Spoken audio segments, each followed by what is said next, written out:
Oh shit, I was muted.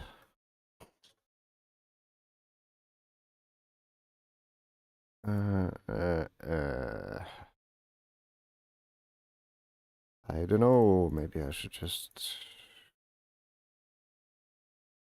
That is old as horse though. This is also old.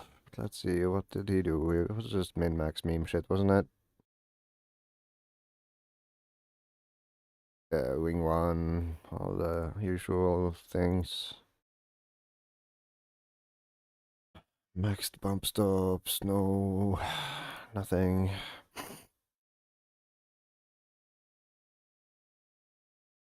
Let's do a 67 liter run, or 68, I guess it would be. No, 69 to be 65 liters on start. And that would put me at 30, so I guess 16 laps max. And everything is normal.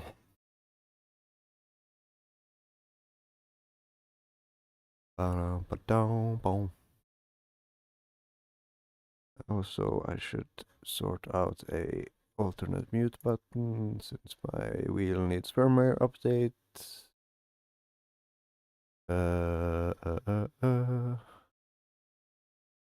Settings. My hotkeys. Then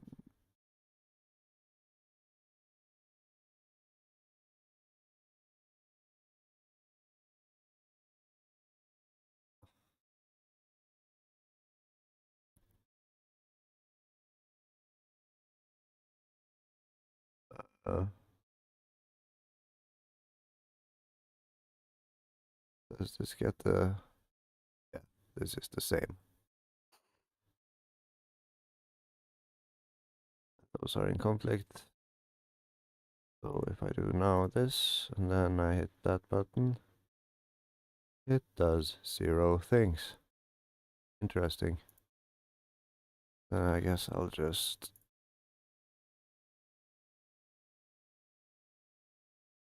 For now, I shall remap it. There. I know this button. So now I have a button to mute myself with, should people show up in places and things.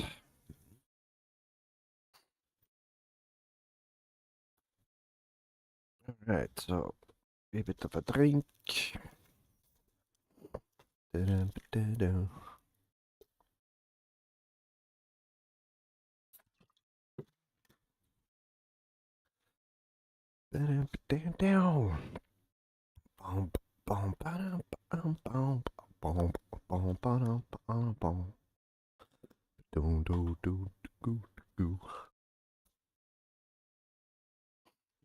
Gloves.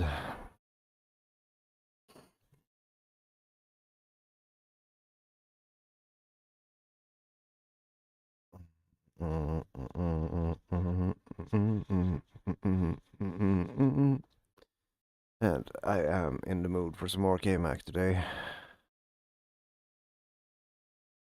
I am. Yes. So we copy this link, then pop by the studio, update description. Where is it? There it is.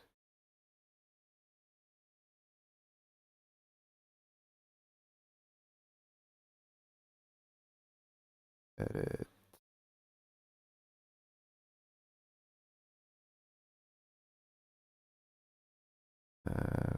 Paste and save.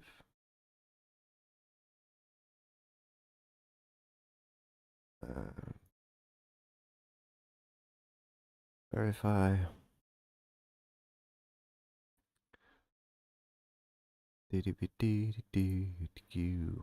Yes. That is KMac.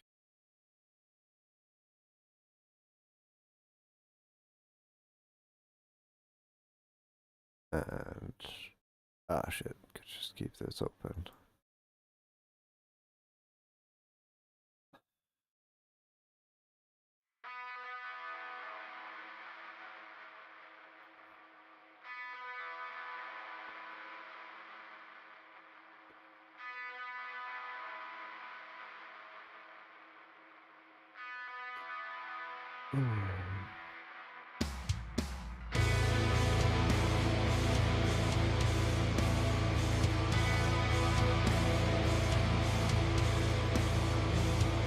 Just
bingo though.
I'm not strange at all.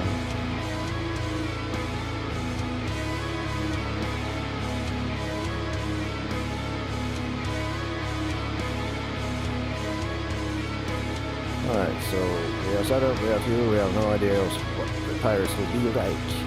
That is fine. That is fine. Oh, stop that.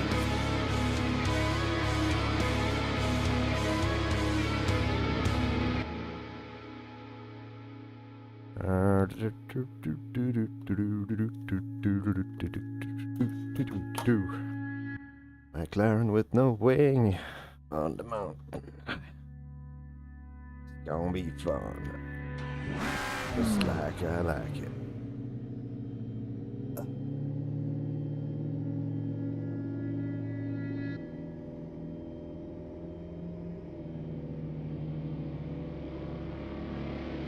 vehicle is on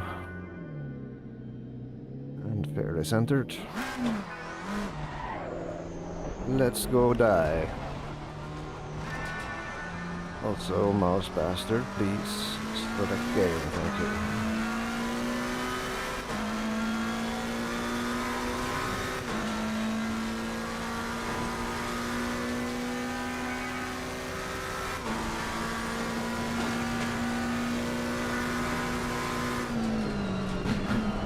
Oh dear. That is no brakes.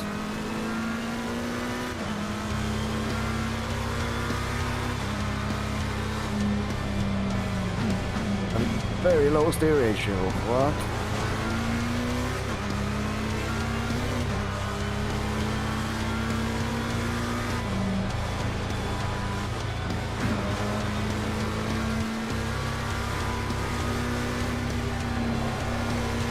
Or am I crazy? I may be crazy.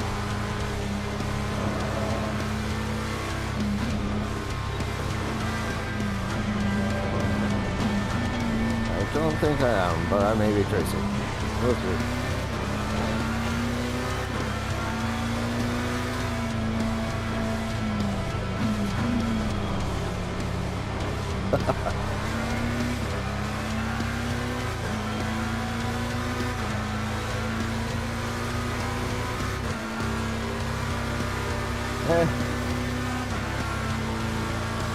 Who needs aerodynamics anyway?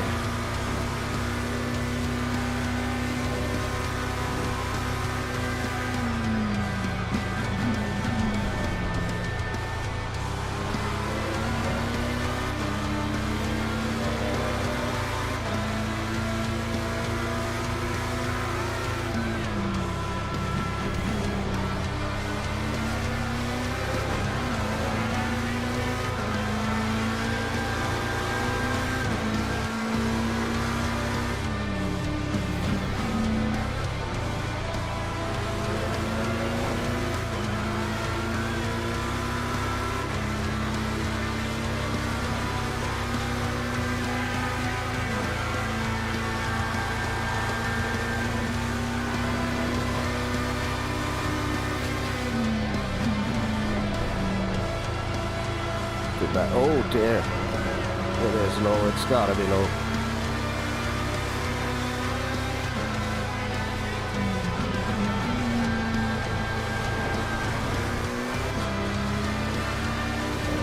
Or high, depending on how you look at it.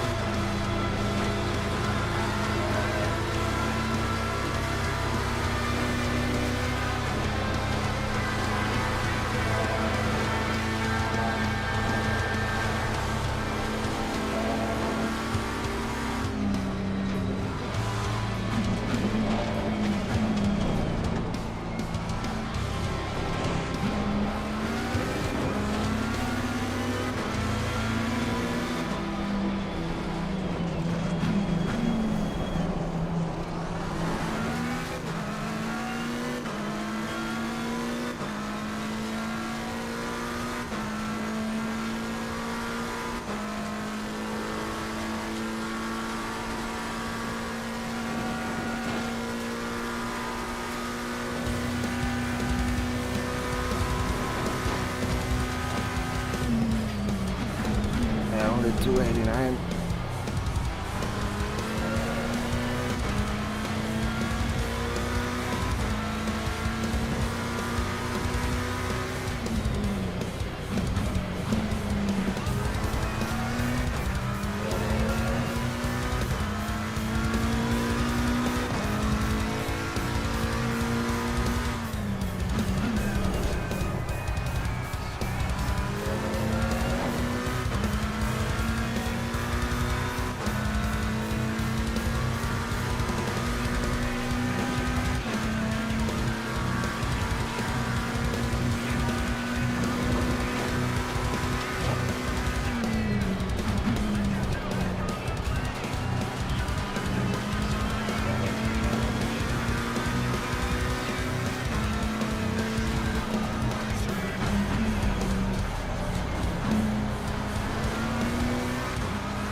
Hello.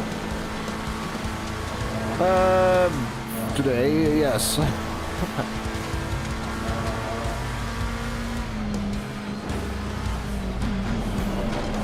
Oh, I haven't driven the UCOG setup in ages, and this one is from late last year as well, so not sure how good it is. But it is interesting.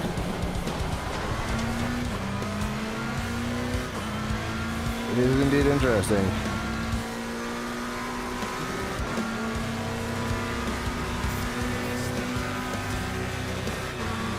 Yes, you're from the Fisher Discord, I guess.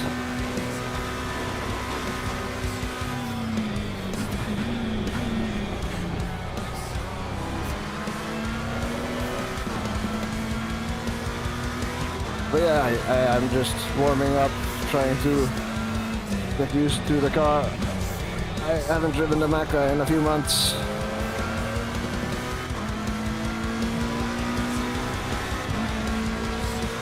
And certainly not this setup, so I have all the excuses in the world. Or so I like to think.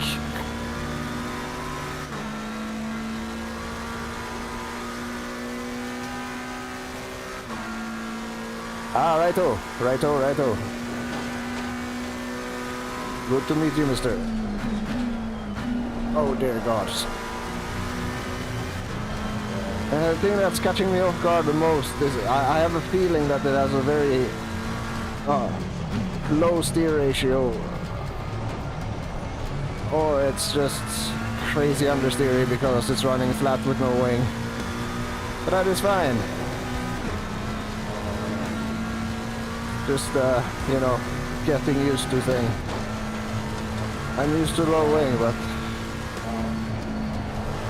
this is a special kind of wing.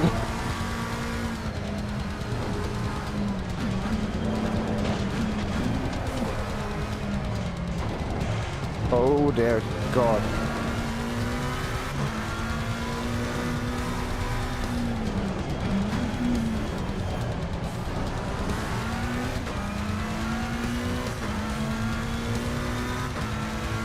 Funny how the pressures are okay. Maybe I should go in and get that aero fixed, because this is one scuffed up car at this stage.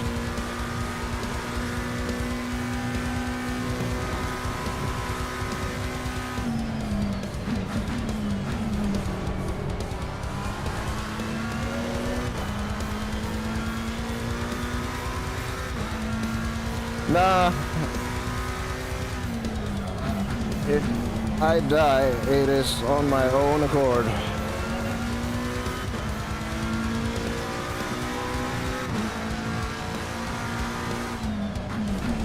It's not the McLaren's fault that it's running wingless. That is a absurd need for 290 on the back straight before the chase. More so than the car itself.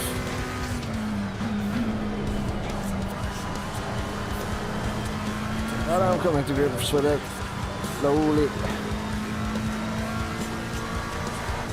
You guys doing the event too, or?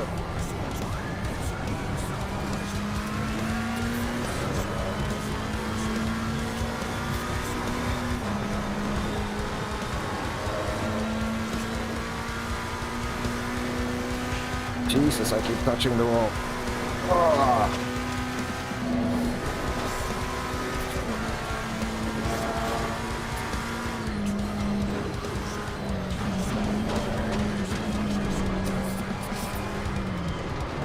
Oh, I am on throttle.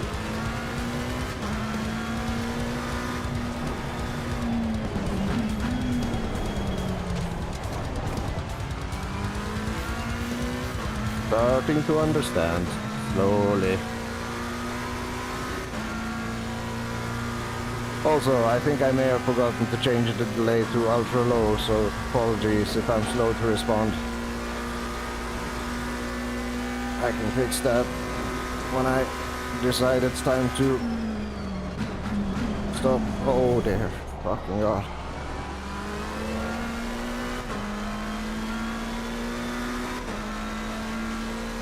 So good to be back in this car though. Oh, I love the McLaren.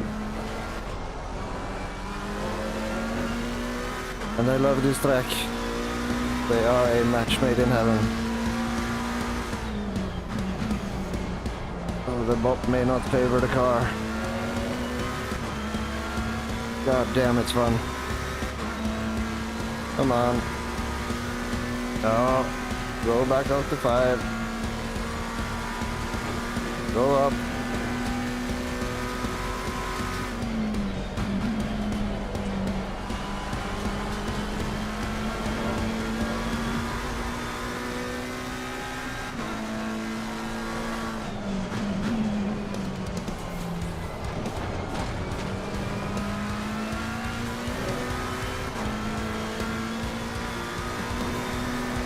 Turn, thank you. Now no wall. Oh, almost stayed on. Oh, dear God.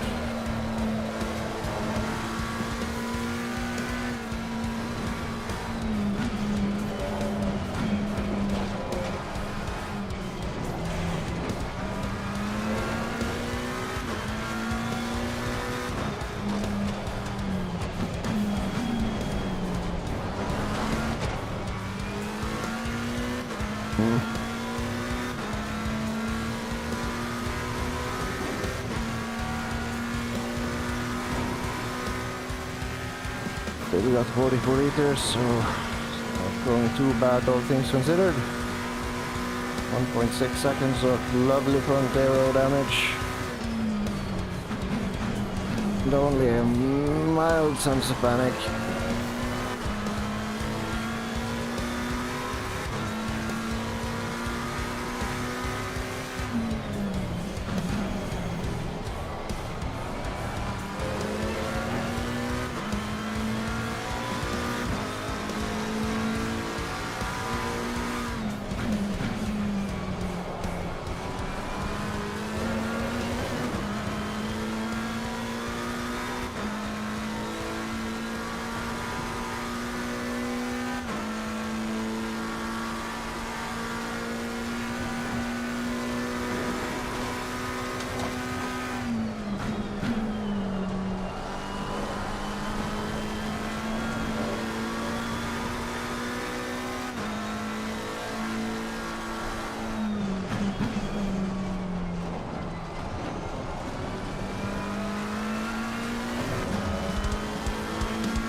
damn it.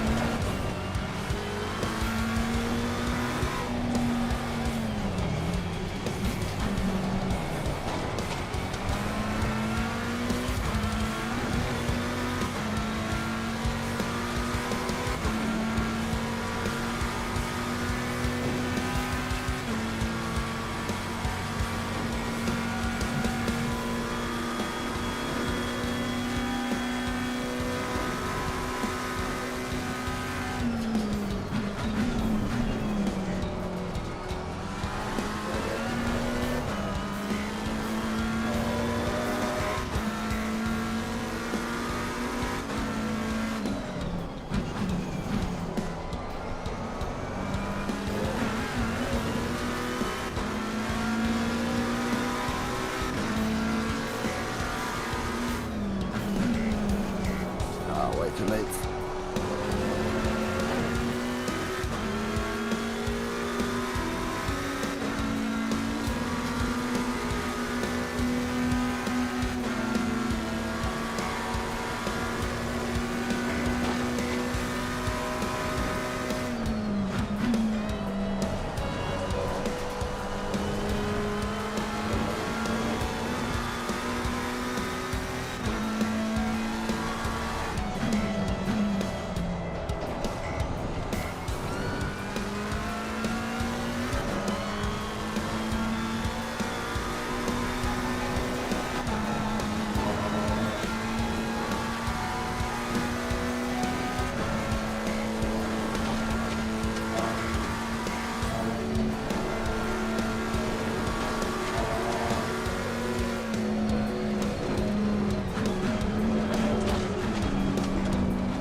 Go green.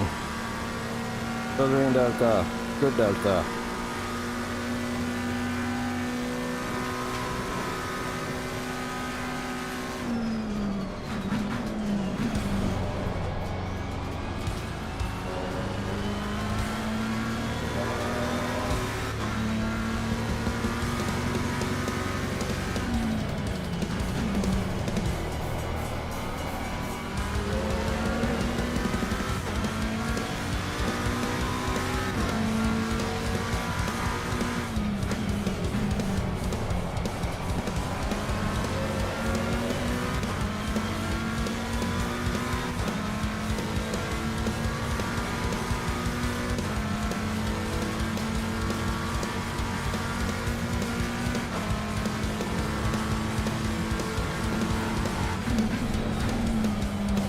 That's way up.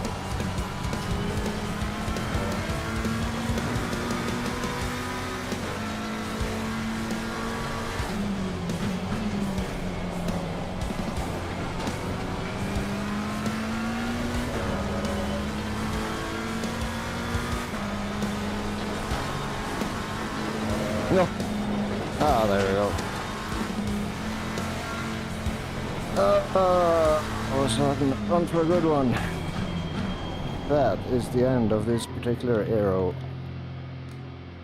And also, I want me some better pressures. They are a bit low.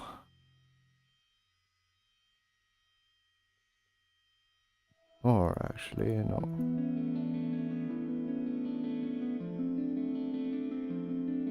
They are a bit high.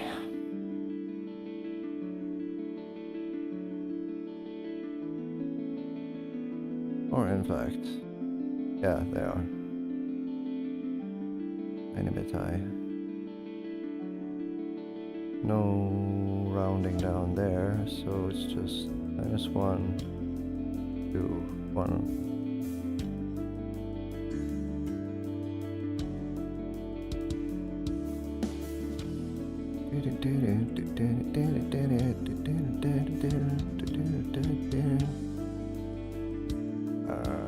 Let's see. Oh yeah.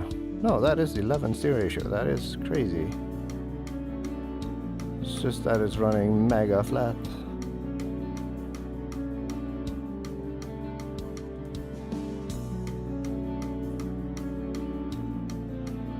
Interesting, interesting. Okay, let's target 20 laps then. Do a full tank run, see how she fares.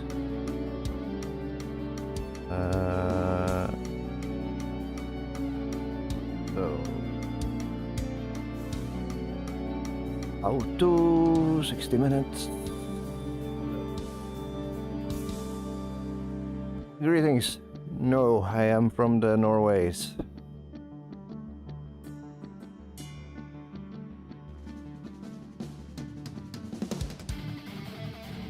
How about you? Are you from the UK?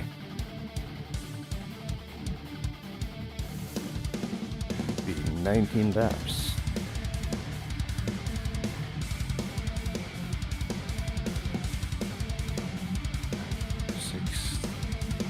Minutes worth of fuel would be 114.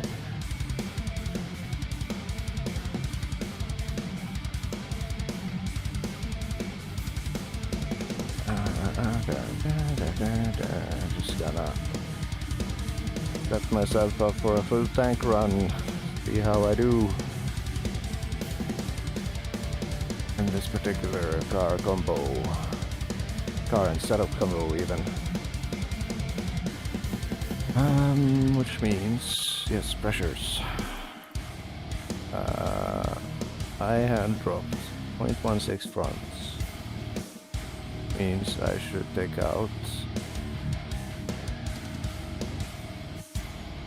6, 9, so I need -1 on front left. And the rear is fine.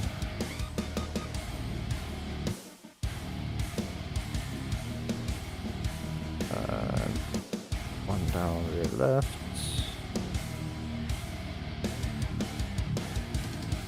And then 1 down all across, just to account for the increasing temperatures.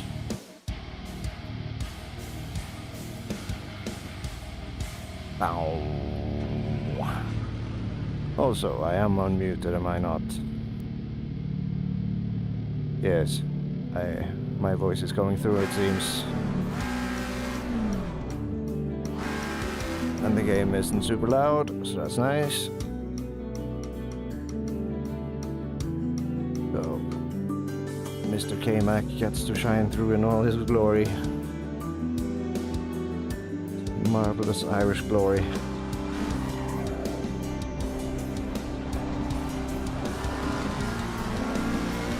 An hour, there we go.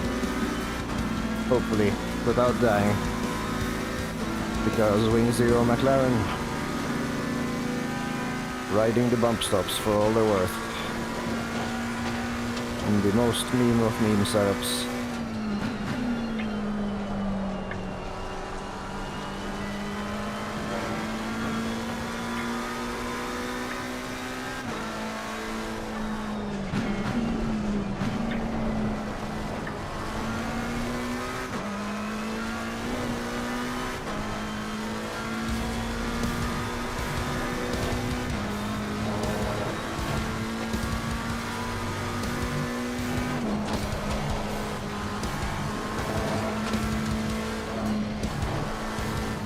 Oh, it's so different when it's heavy. Holy shit.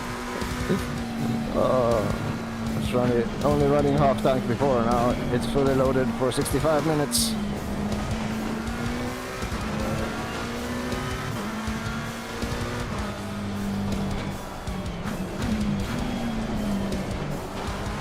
This shall be interesting.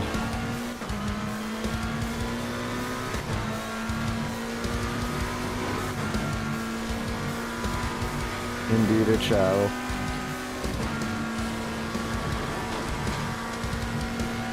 Ah, why did not the thing speak? Oh yeah, oh shit. If you put the exclamation mark, it means that the bot won't read it to me. So if you just type, I should rewrite that description. It's horrible. People misunderstand it all the time. But yeah, if you write it, which is completely fine and intended, because then I don't have to look away to hear what people are saying to me. By all means, skip the exclamation mark, and then Brian will tell me what you wrote. Recently got my own server to host Discord races to make it more enjoyable. Ah, yeah. That's a good way of going about it. Public lobbies can be a pain in the ass.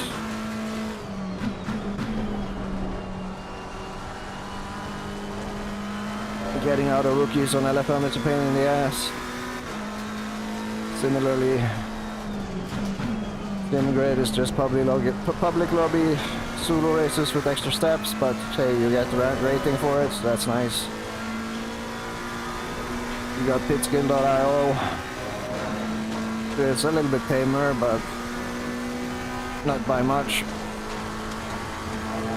And various SGP, simracing.gp communities are fairly solid, but there's a lot of crazy there as well, so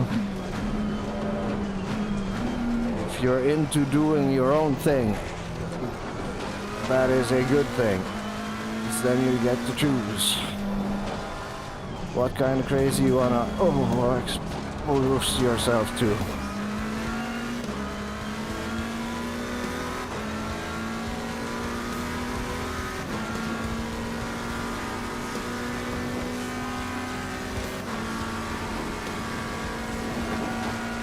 I myself tend to lean towards the endurance type races, because yeah, the racing is so much more civilized in general.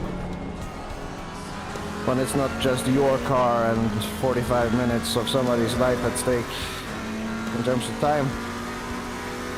People tend to be a lot more courteous, respectful and reasonable on track.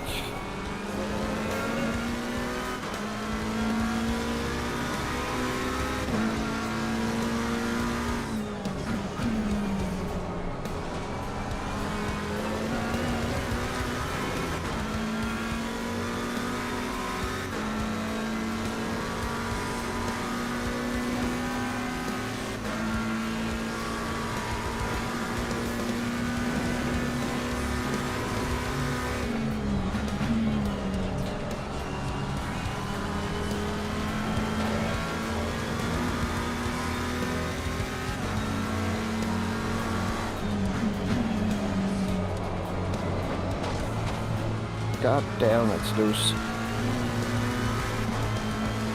When the rear is loaded with fuel.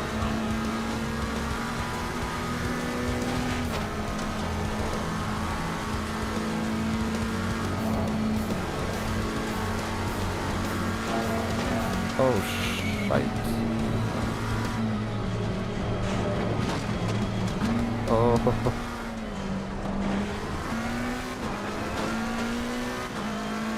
Well, the goal is to survive at this stage. Get used to the setup. Not touch the walls. If I can do that, I'll be happy.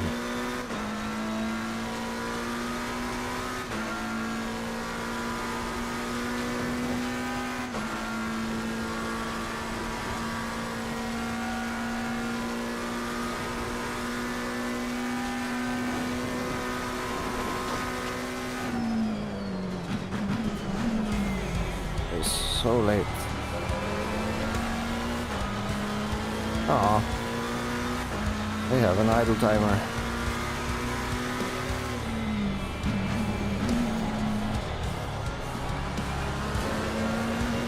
Was I muted or something? I don't know. Who cares?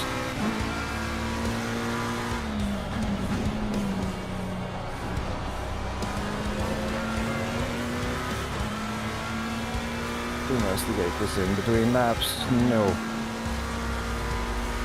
They do not. And I was not idle, so it was peculiar.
Hey, let's brake earlier.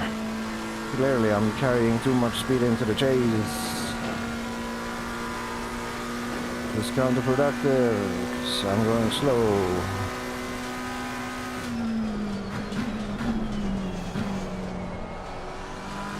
You'll be still a bit late there.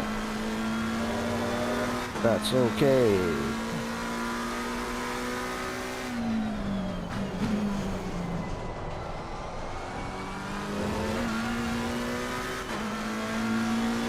I'm also trying to not murder the tires.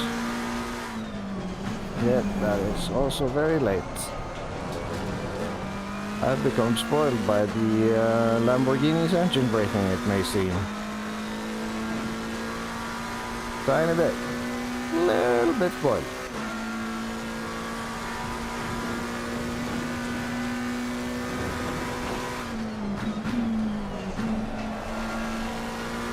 Or this may be a consequence of the tires aren't fine.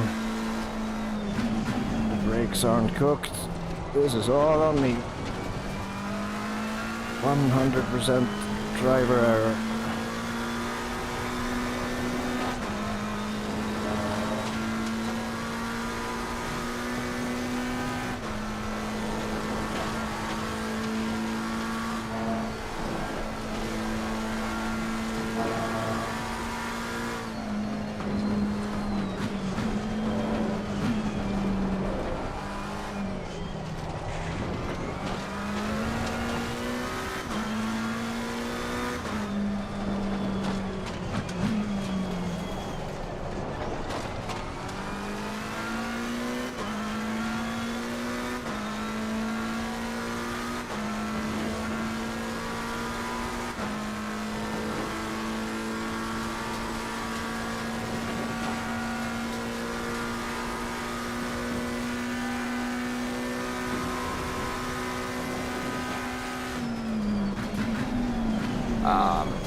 Late, I'm making rookie mistakes now. I'm panicking.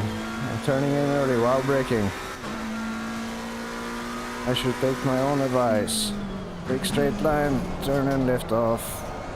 But not necessarily in that order. Lift off, turn in as you're coming off.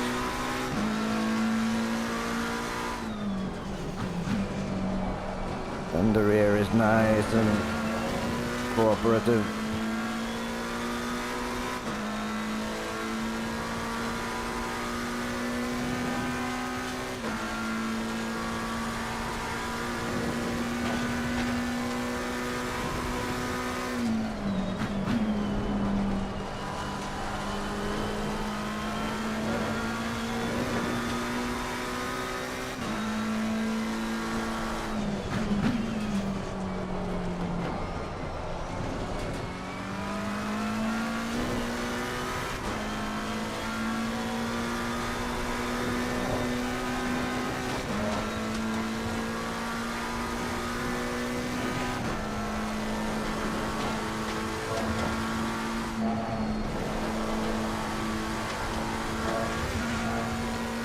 This is fine. This is fine.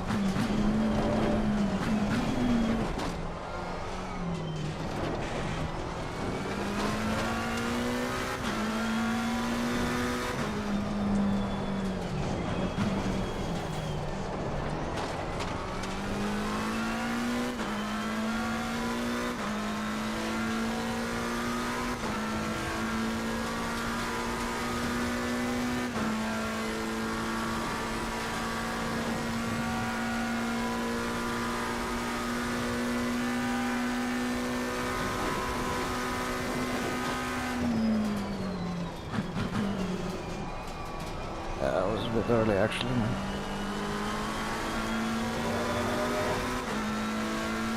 Starting to notice things.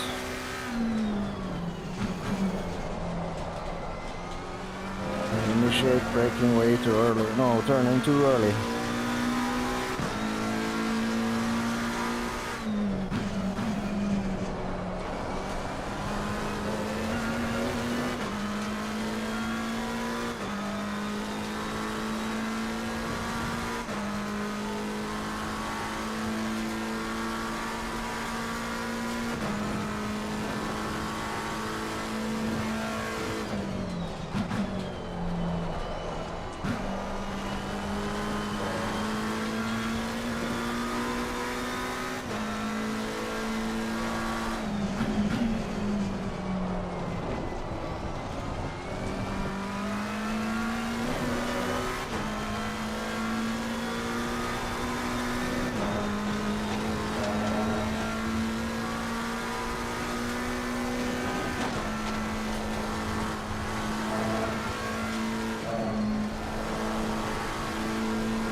little bit optimistic on the braking there, but hey, it worked out. In a sense, I didn't die.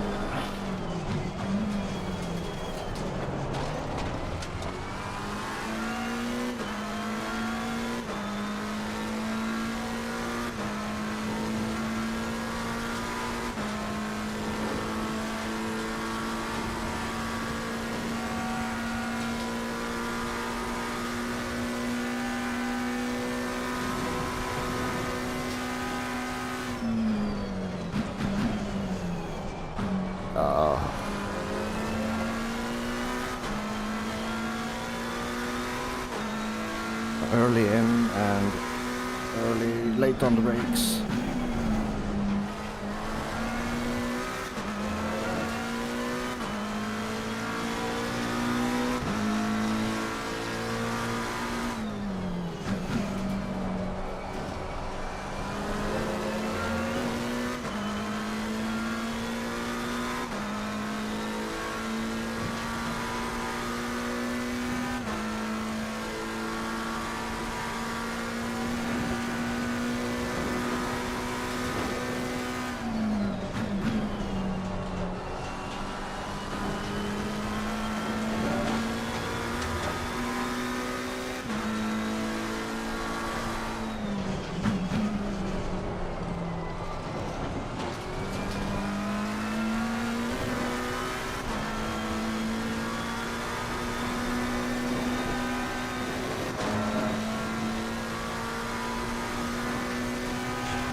I dig it. I can dig it. I think I got timed out from the sneaky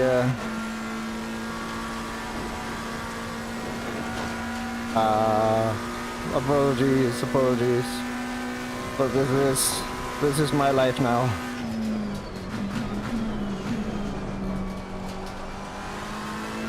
I love me some VR.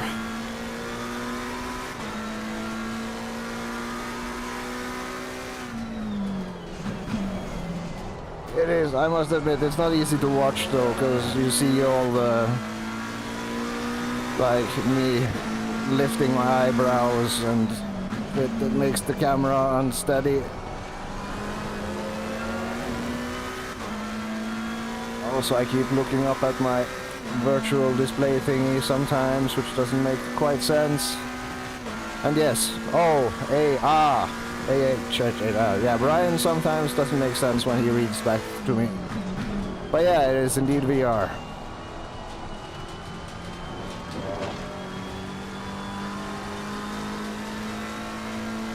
I doubt I would be able to drive like this on a monitor, that is, with all the shakes and shit.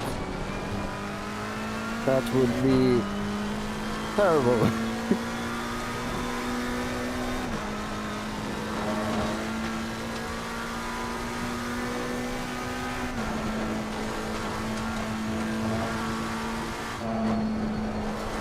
Oh, hello, bud.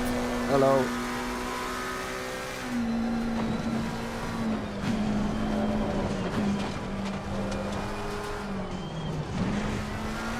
Indeed. It's not for everyone so far, I understand. Yeah, I got motion sickness too early on a little bit, in the sense that I felt the need to burp. And that was about it, and it went away when I realized that head movement, like this kind of stuff, was still on. And then I turned it off, so my head is stuck to my body, so to speak, and the only thing that's moving around is the car. And I've been fine ever since, so I'm one of the lucky ones. I hear some people, even with the head movement stuff off, it just makes them violently ill. Well, I do endurances in this thing and I love it. It starts smelling weird after a while, but it's worth it. It's so worth it.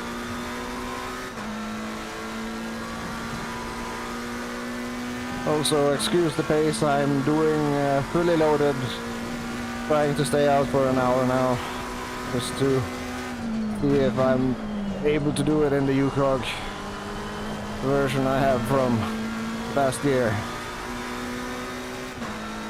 This is mainly survival, tire management, staying out of the walls, more so than doing impressive hot laps to heavy metal music. Speaking of, why did the music stop?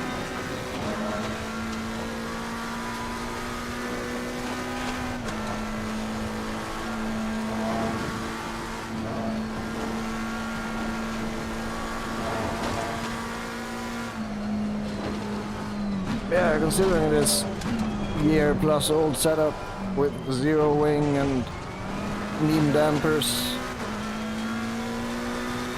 very high bumps of rates. I'm surprised the car is not more murdery. I thought it would be worse. But it's fine.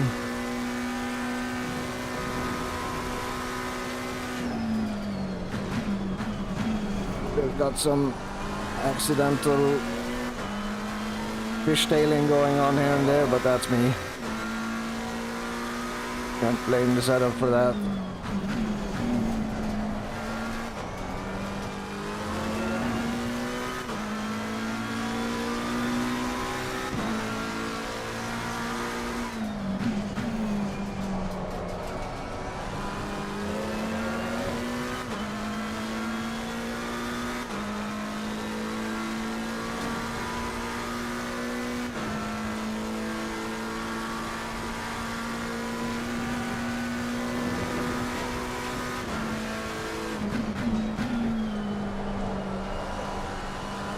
Rear is starting to show signs of a little bit excessive wear though, but that is also fine.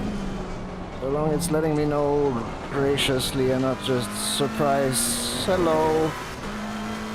Here's some spinning action for you, my friend.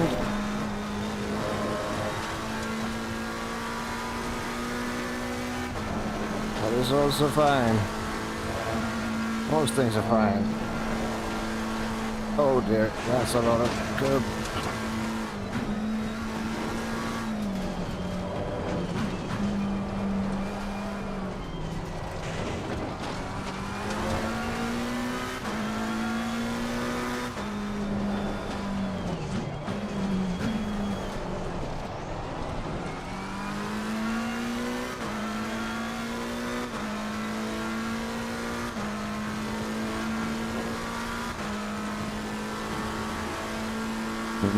Shifting at 7k doesn't seem to do much.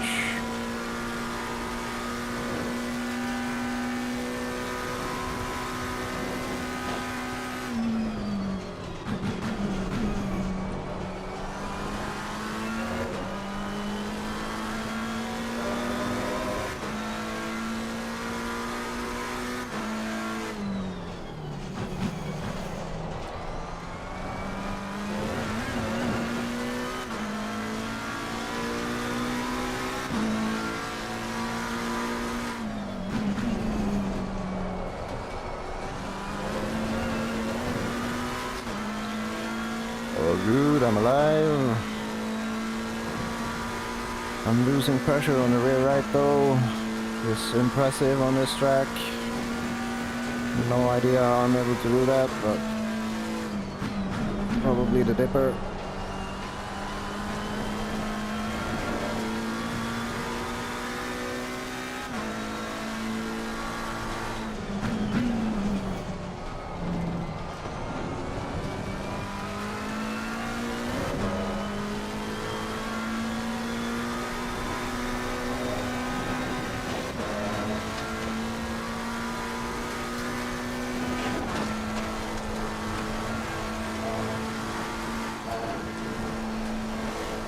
Or maybe it was my excursion onto the grass here.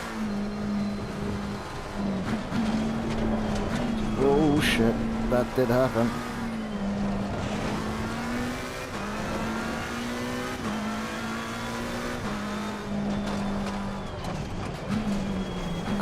Too fucking hard on the brake. I need to be softer.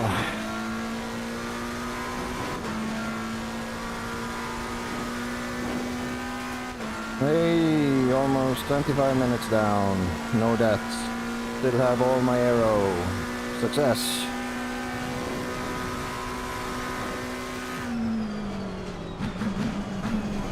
I need to initiate the shifting earlier. I'm waiting a little bit too long.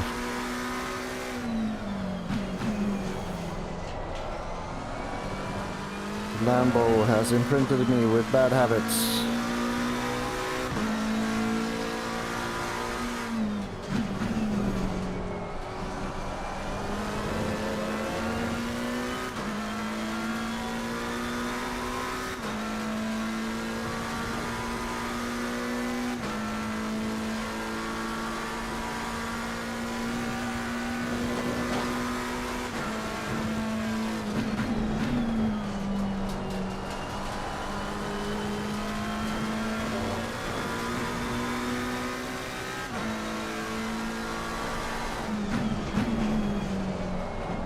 God damn it.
That's much better.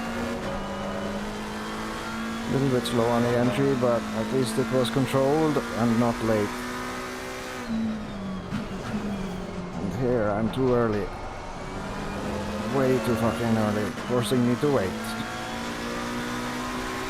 It's counterproductive.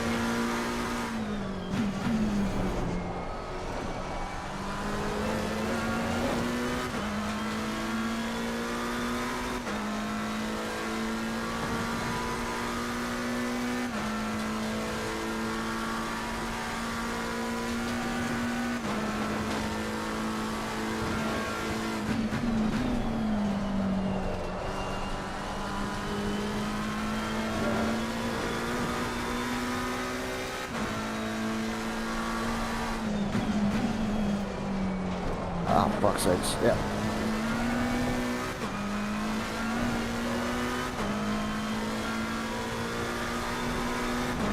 I need to be more careful on the entry there. And not rack up more pressure loss. Little I have, I suspect it's causing a lot of the instability in the fast left-handers.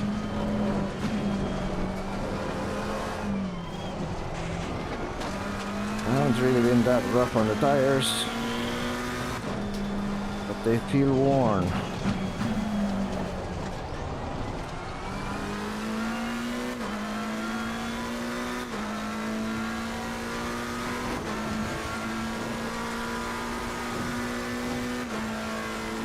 Also 96 Celsius.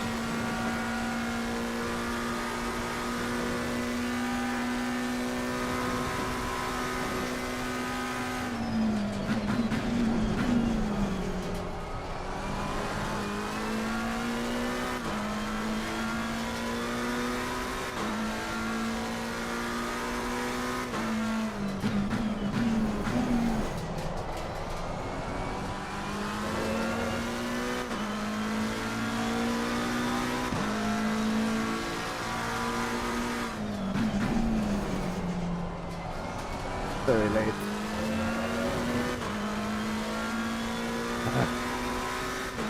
But it's okay. It is okay. There, me.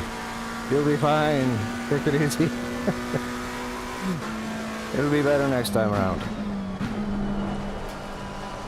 Maybe.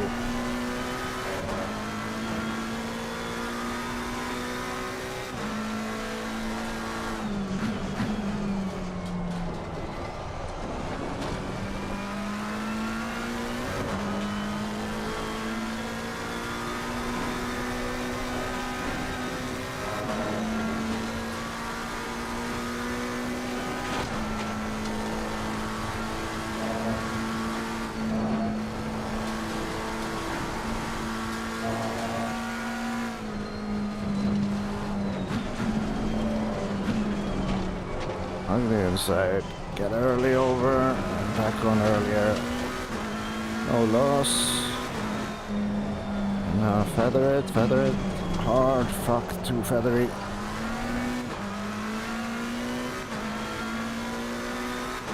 I have forgotten how to drive this car. I OCD'd this car for the better part of 1.5 years. I've been away from it for like, I don't know, 3 months. I still recognize the car, but I think it's a little bit offended. Like, how dare you leave me? I'm gonna be a dick about everything right now until I forgive you. Meanwhile, I'm like, please car, forgive me. I did not mean to. I have no choice in the matter. If I wanted to continue racing without burning myself to the ground.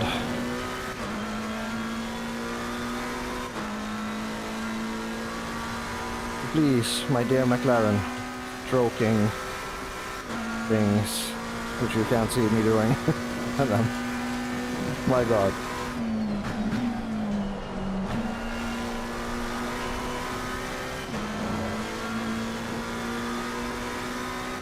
I was stroking the dashboard, attempting to communicate to the McLaren that I still do love it. I have missed it. My absence has not been intentional. It has been forced in a way.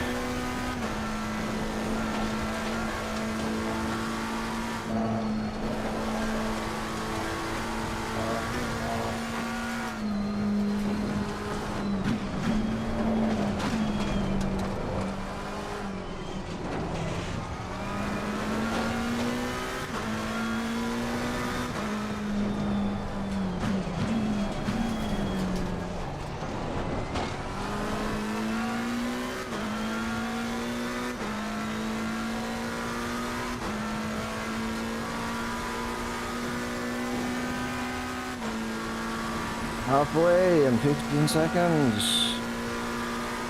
Do I have enough fuel? I'm a couple of minutes shy. I fueled for 60 minutes, didn't I? Not 65. Oh dear.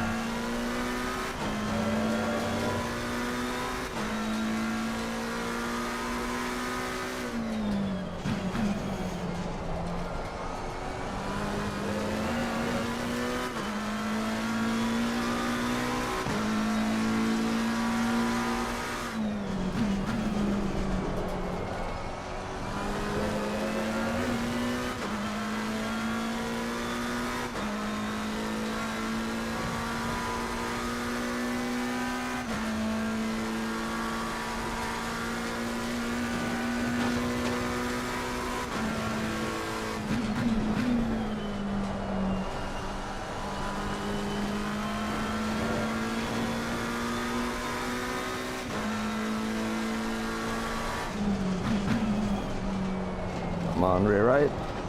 We can do this. Just need to carry a little less momentum into that corner.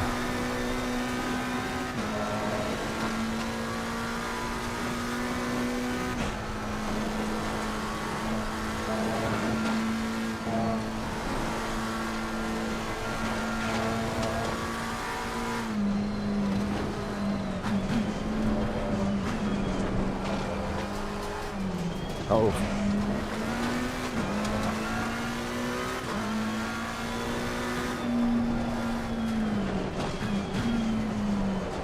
Yes, feather onto the hill, then trail. That is the way. Or closer to it anyway.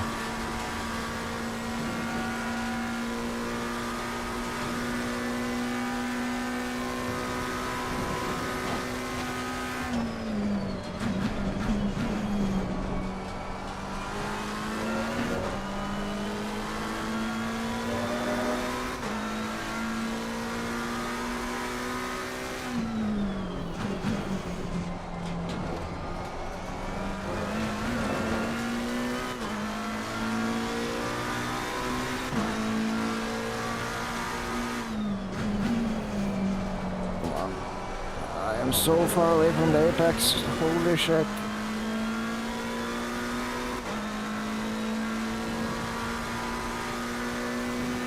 Pressure loss is stable, the right side is just dropping off like crazy.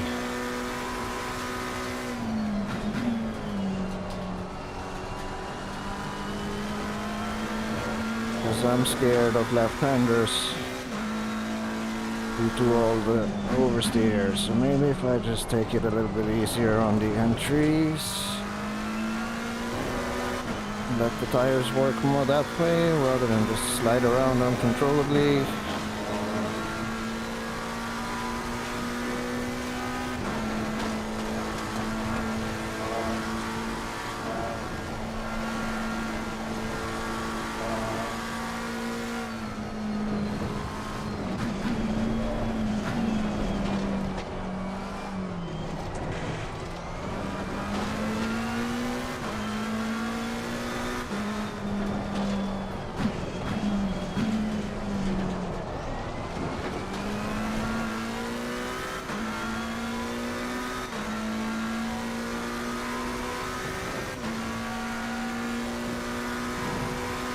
Perhaps over-revving it is how it wanted me to do it, I don't remember.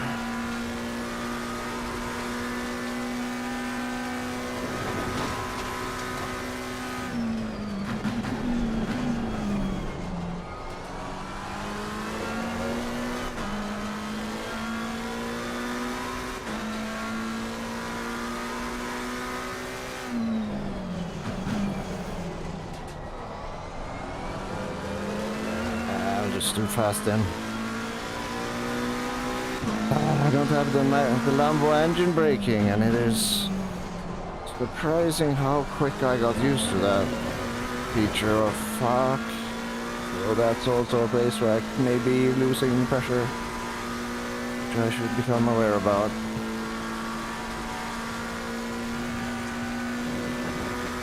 Or more conscious of.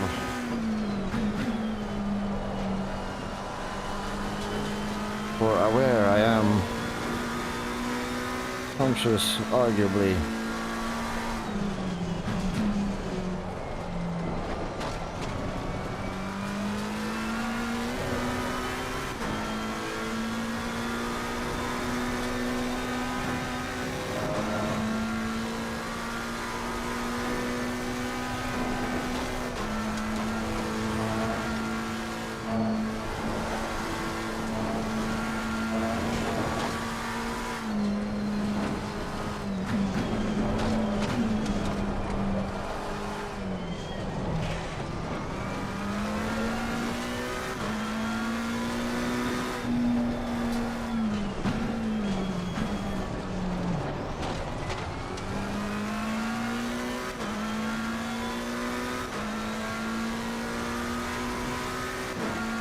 How about them revs?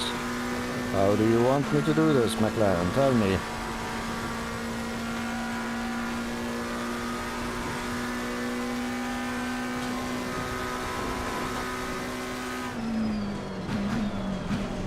Stay third. No fishtail. No time loss. Stay third.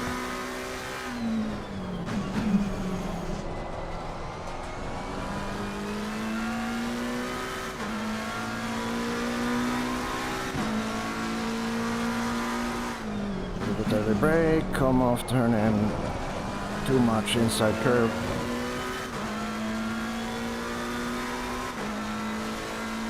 Coaching myself now. Tired of looking at myself making mistakes. Fucking ridiculous.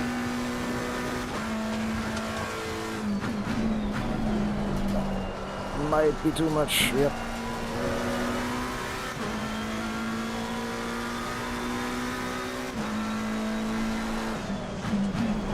Just hug the inside, use the fucking track camber to your advantage.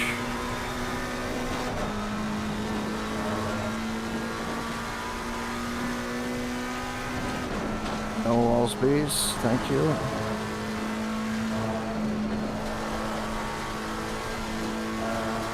Send it. Don't be scared. It can do it. Oops, that was a bit too much. Slalom. Post onto the thing. Really let go as approach the apex. Seen better, seen worse.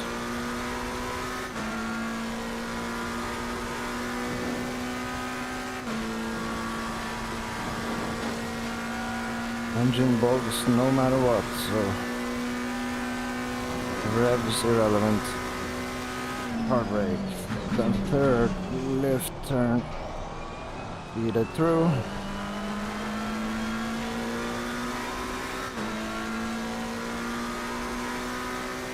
Hard brake, straight line, delay, delay, delay, turn in. Ah, that's doing a little brake.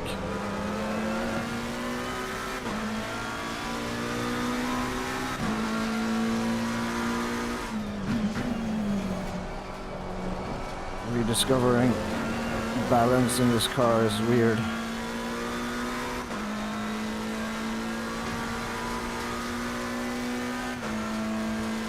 Used to bog down 207.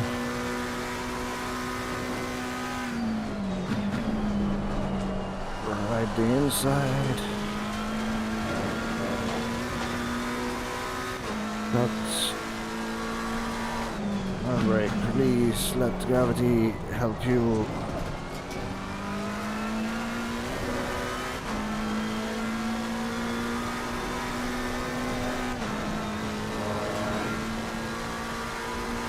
And no walls.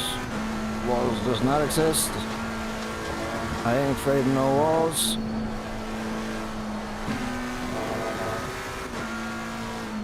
We can send it more here. I just need to find the courage.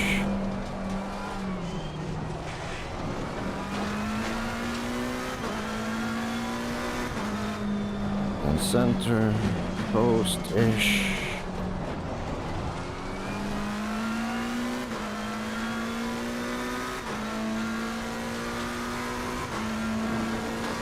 Struggling with the weight transfer in there to the setup, but that is simply because I'm carrying too much up to the crests. Day third, just mosey on through.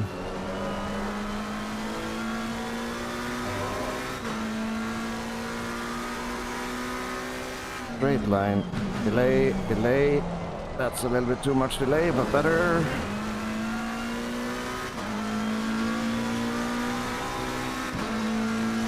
At least it wasn't early.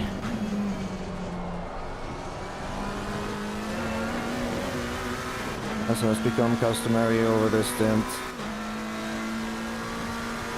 20 minutes to go. I have 20 liters in 30 seconds. That's pretty close. I'll be able to do a stint equivalent. Fuck.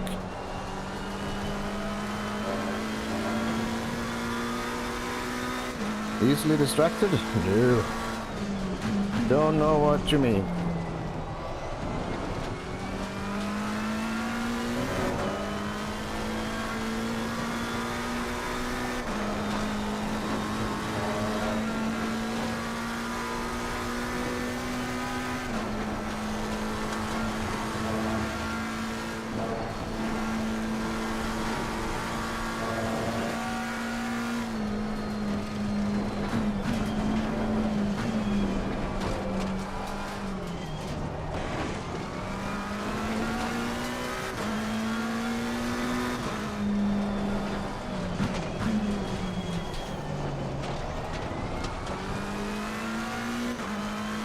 Maybe second isn't optimal here anymore.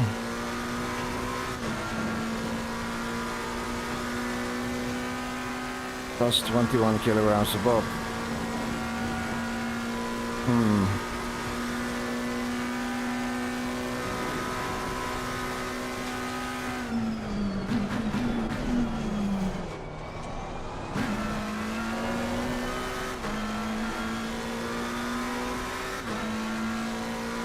Maybe that's what causing the car to feel numb on the exits.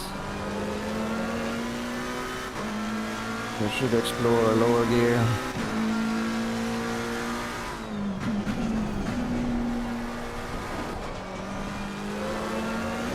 Sure, not here though.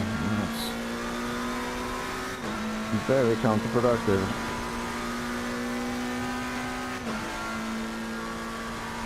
$33 liters to go.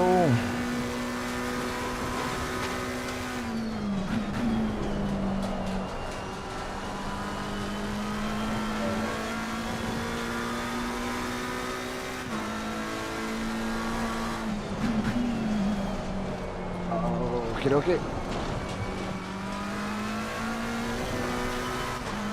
Gonna be fun to see what the wear is like. Car still is okay.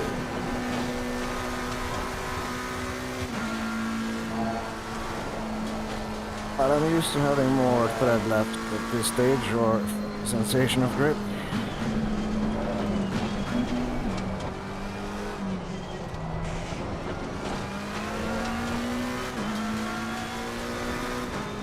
Just roll up on the inside, brake shift and fuck.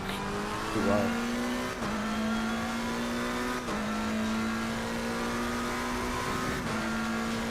I need to get a wider entry into the left-hander so I can roll up along the wall on the right side more and get onto braking a little bit earlier. Okay. Without a wide entry and exit of elbow, I'm being punished. I'm being slapped. Severely.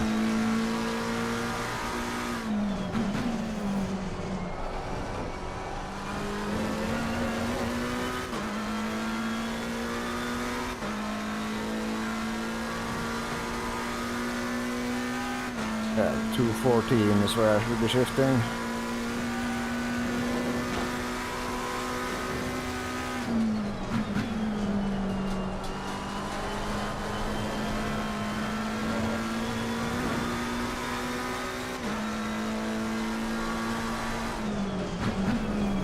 That's way too much.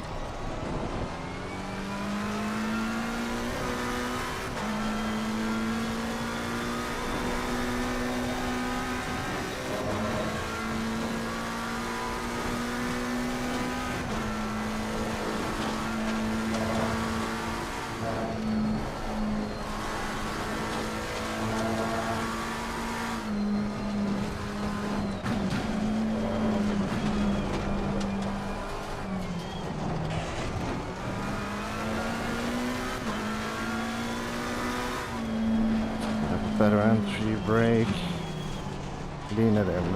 Okay. That was excessive, but exploration was needed, and I also have hair sticking into my right eyeball for some reason, which is not nice. The joys of VR.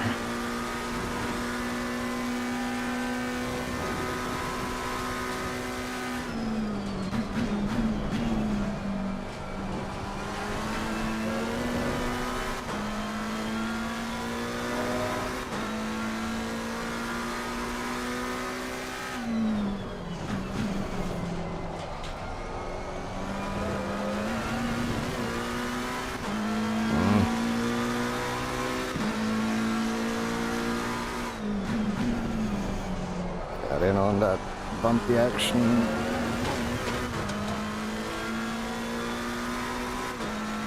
Compression point, I keep missing it.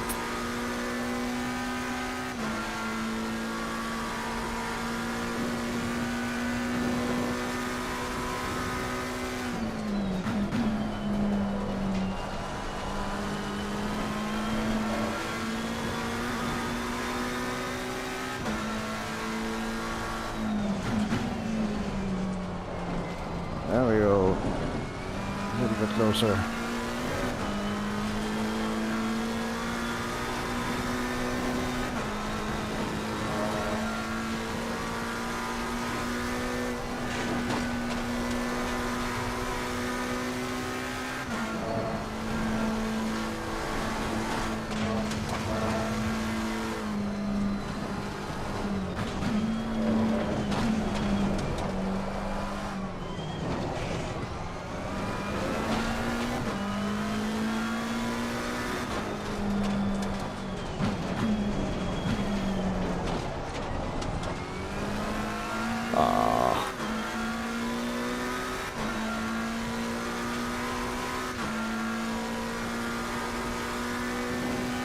Only 0.118 on the right door, but god damn it.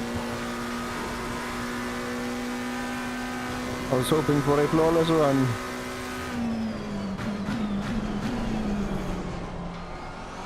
Again, it is the mountain.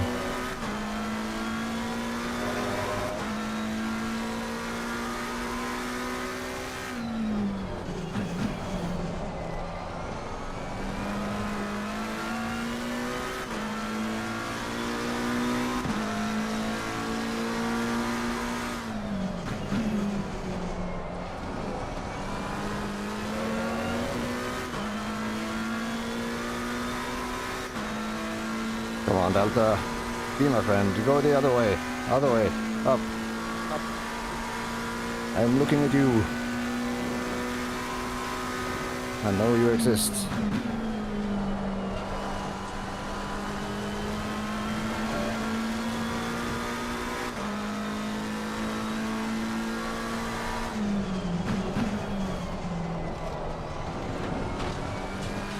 There you go. I will like it.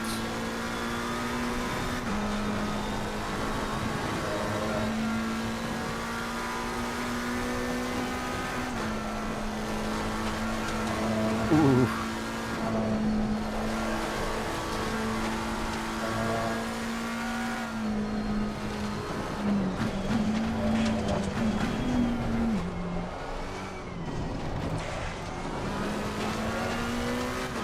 And it's gone.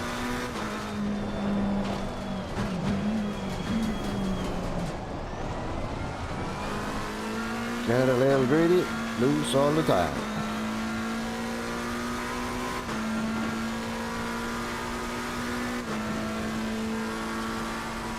Twelve minutes to go. 19 liters, 20 liters on tank.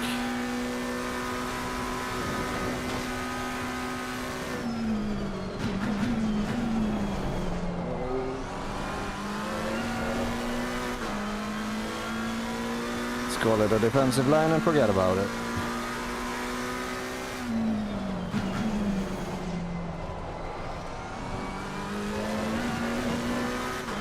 What happens in the chase stays in the chase.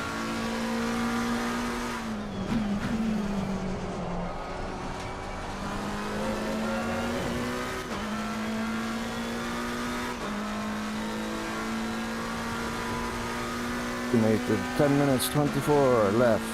So yes, I would not have had enough time for last lap anyway.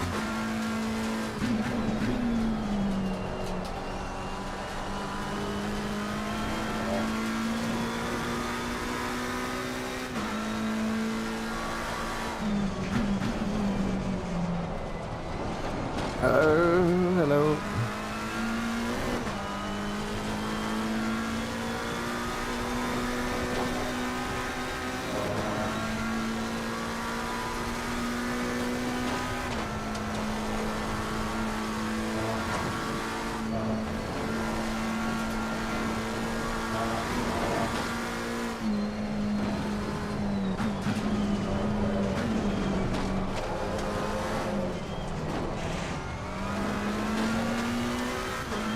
No.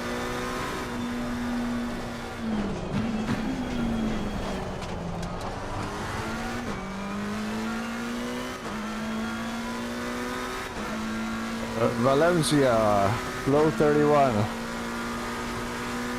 I honestly don't remember lap times very well, but it sounds, yeah, it sounds reasonable. I think like low 30s are good quality time. Oh dear, sweet Jesus, please let me survive this. Yeah, sounds decent. There's always the AOR, Alpha Omega Romeo hot lap database, which is publicly available. And then there's the LFM hot lap database, which would probably give you a much better answer than I can. But considering it's with no FFB, I'd call anything in the 30s good. Driving with the no FFB, that is crazy difficult.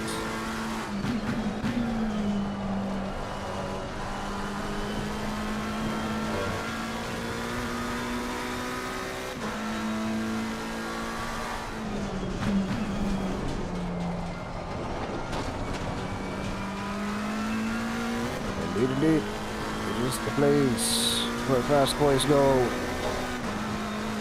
Show their face. So is LFM. Oh.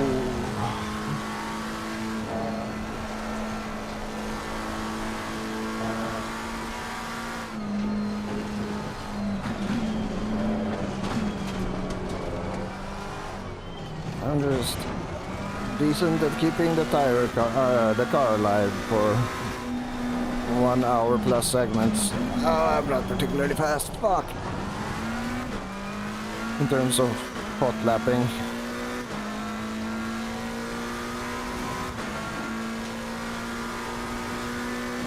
So, 7 minutes a few left. And I have survived the mountain for an hour in a foreign setup.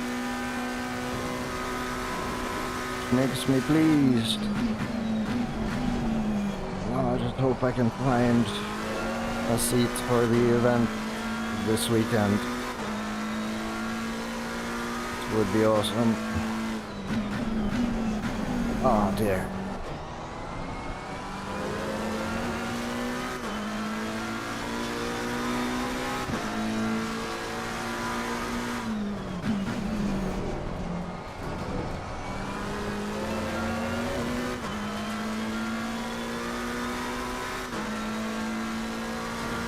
My golly, I'm interested in seeing the tire wear situation.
God damn it.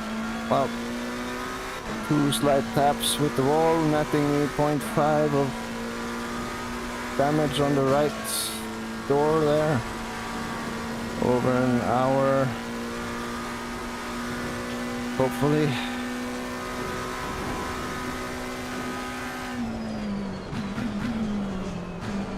Far from my worst performance.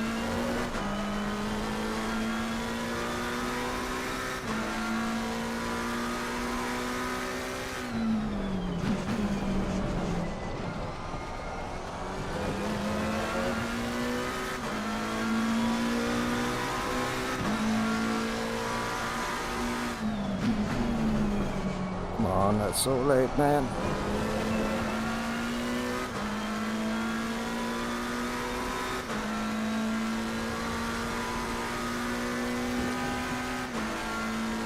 $21.29. Far from blistering hot. Oh.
I do have thoughts about what to do with this setup, though.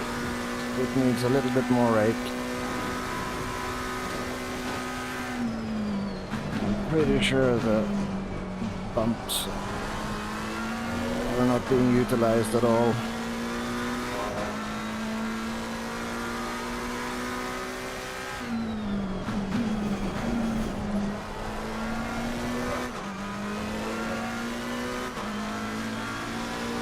One lap to go.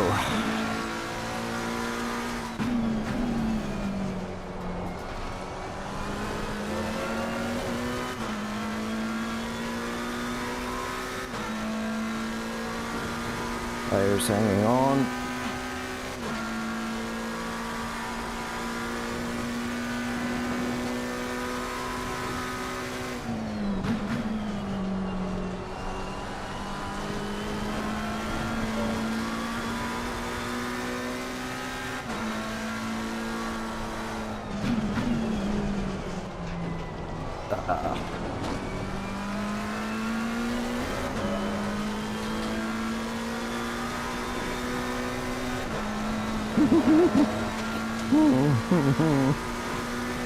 Mama.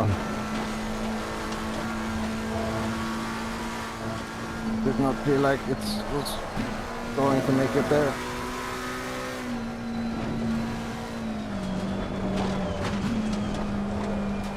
I decided to keep it floored anyway, just to see.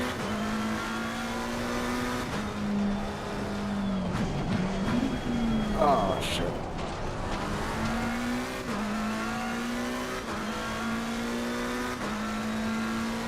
And that was a stint. I have 1.7 liters on tank.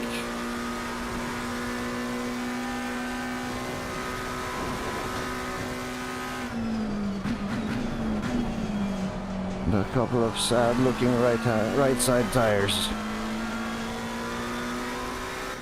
All in all.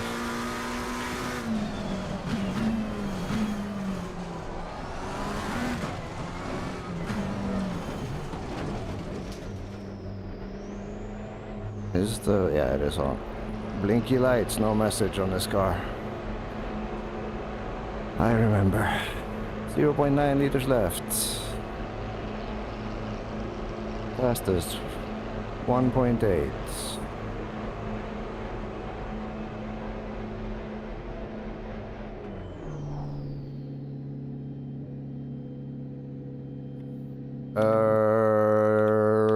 Which latency are you thinking? Ping or VR? If VR, I would assume you are on a Quest headset. And I am on a HP Reverb G2 Revision 2, which is connected via DisplayPort. So I have monitor latency in the sub, I would guess, 3 millisecond range.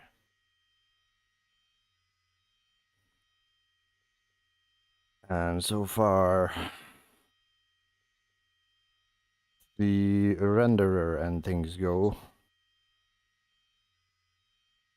You can see this is my CPU processing latency, and that is my GPU render queue latency. And my display is basically just like any gaming monitor. Like, it is crazy responsive. So yeah. The while the Quest 3 is a good all-rounder fun-time headset for competitive gaming, I would say it breaks my heart saying it, but 16 milliseconds of latency just on the display. Yeah.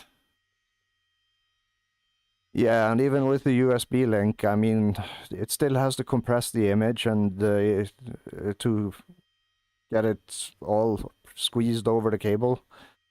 Like, as a standalone headset, it's a great piece of tech. But the second you want to drive anything competitively, or at least at like a super high level, you're gonna struggle, because you're essentially playing 60. What you're seeing happened 16 milliseconds ago, and that is a long time. That is. I mean, it's not a long time in our like perception of time, but I mean, it's. I notice 16 milliseconds when I'm playing Quake World at 1000 FPS. It is literally like capping your monitor to 60 hertz, and keeping VSync on. So you are essentially, you get 60 frames per second update, which means all the things that happen between that is not available to you, and kind of just ends up lost in time. And you experience moving the mouse and then seeing the update a lot later than you should, compared to if you had a VSync off and a higher refresh display. So, and it's just like the act of I think they are kind of lying a little bit about latency, because I think that it's literally like the time it takes to get the image to the display and then display it. I don't think they're also including the time it takes to compress the image which has been rendered, which is also an not insignificant amount of compute. So it's like, I feel you, man. It's such a great headset, wonderful displays, but if I were to recommend a headset for racing, even the Quest 2, the PSVR 2 with the adapter now is ridiculous in terms of how good it looks. And it is supported via Steam VR, but for ACC it kind of sucks because you can't use Open Composite, I think. So you're stuck with the old OpenVR pipeline, API pipeline, versus using OpenXR, which is vastly more efficient and has less latency to get through and things. So, like, the only real... Sorry, this turned into a rant. But yeah, like the HP Reverb G2 Revision 2 for sim racing is, I would say, the apex predator in the now second-hand market budget range, because they don't make any more new of them. It's a discontinued product. And on top of that, Microsoft is fucking sunsetting Windows Mixed Reality with the next version of Windows. So then we have no real way of using this headset on Windows unless we stay with the current version of Windows 23H2. Then again, the Linux community has been hard at work. This game has no anti-cheat, so I'm going to explore that at some point. If I'm gonna continue racing this title. But then again, I'm also curious about new things. But the problem remains, I'll be stuck in time so far Windows go, unless somebody is able to basically write an open source Windows mixed reality replacement, which I'm hoping will happen. Or commercial, I don't care, I'll pay for it. I'll pay for the open source version, just to keep people developing it.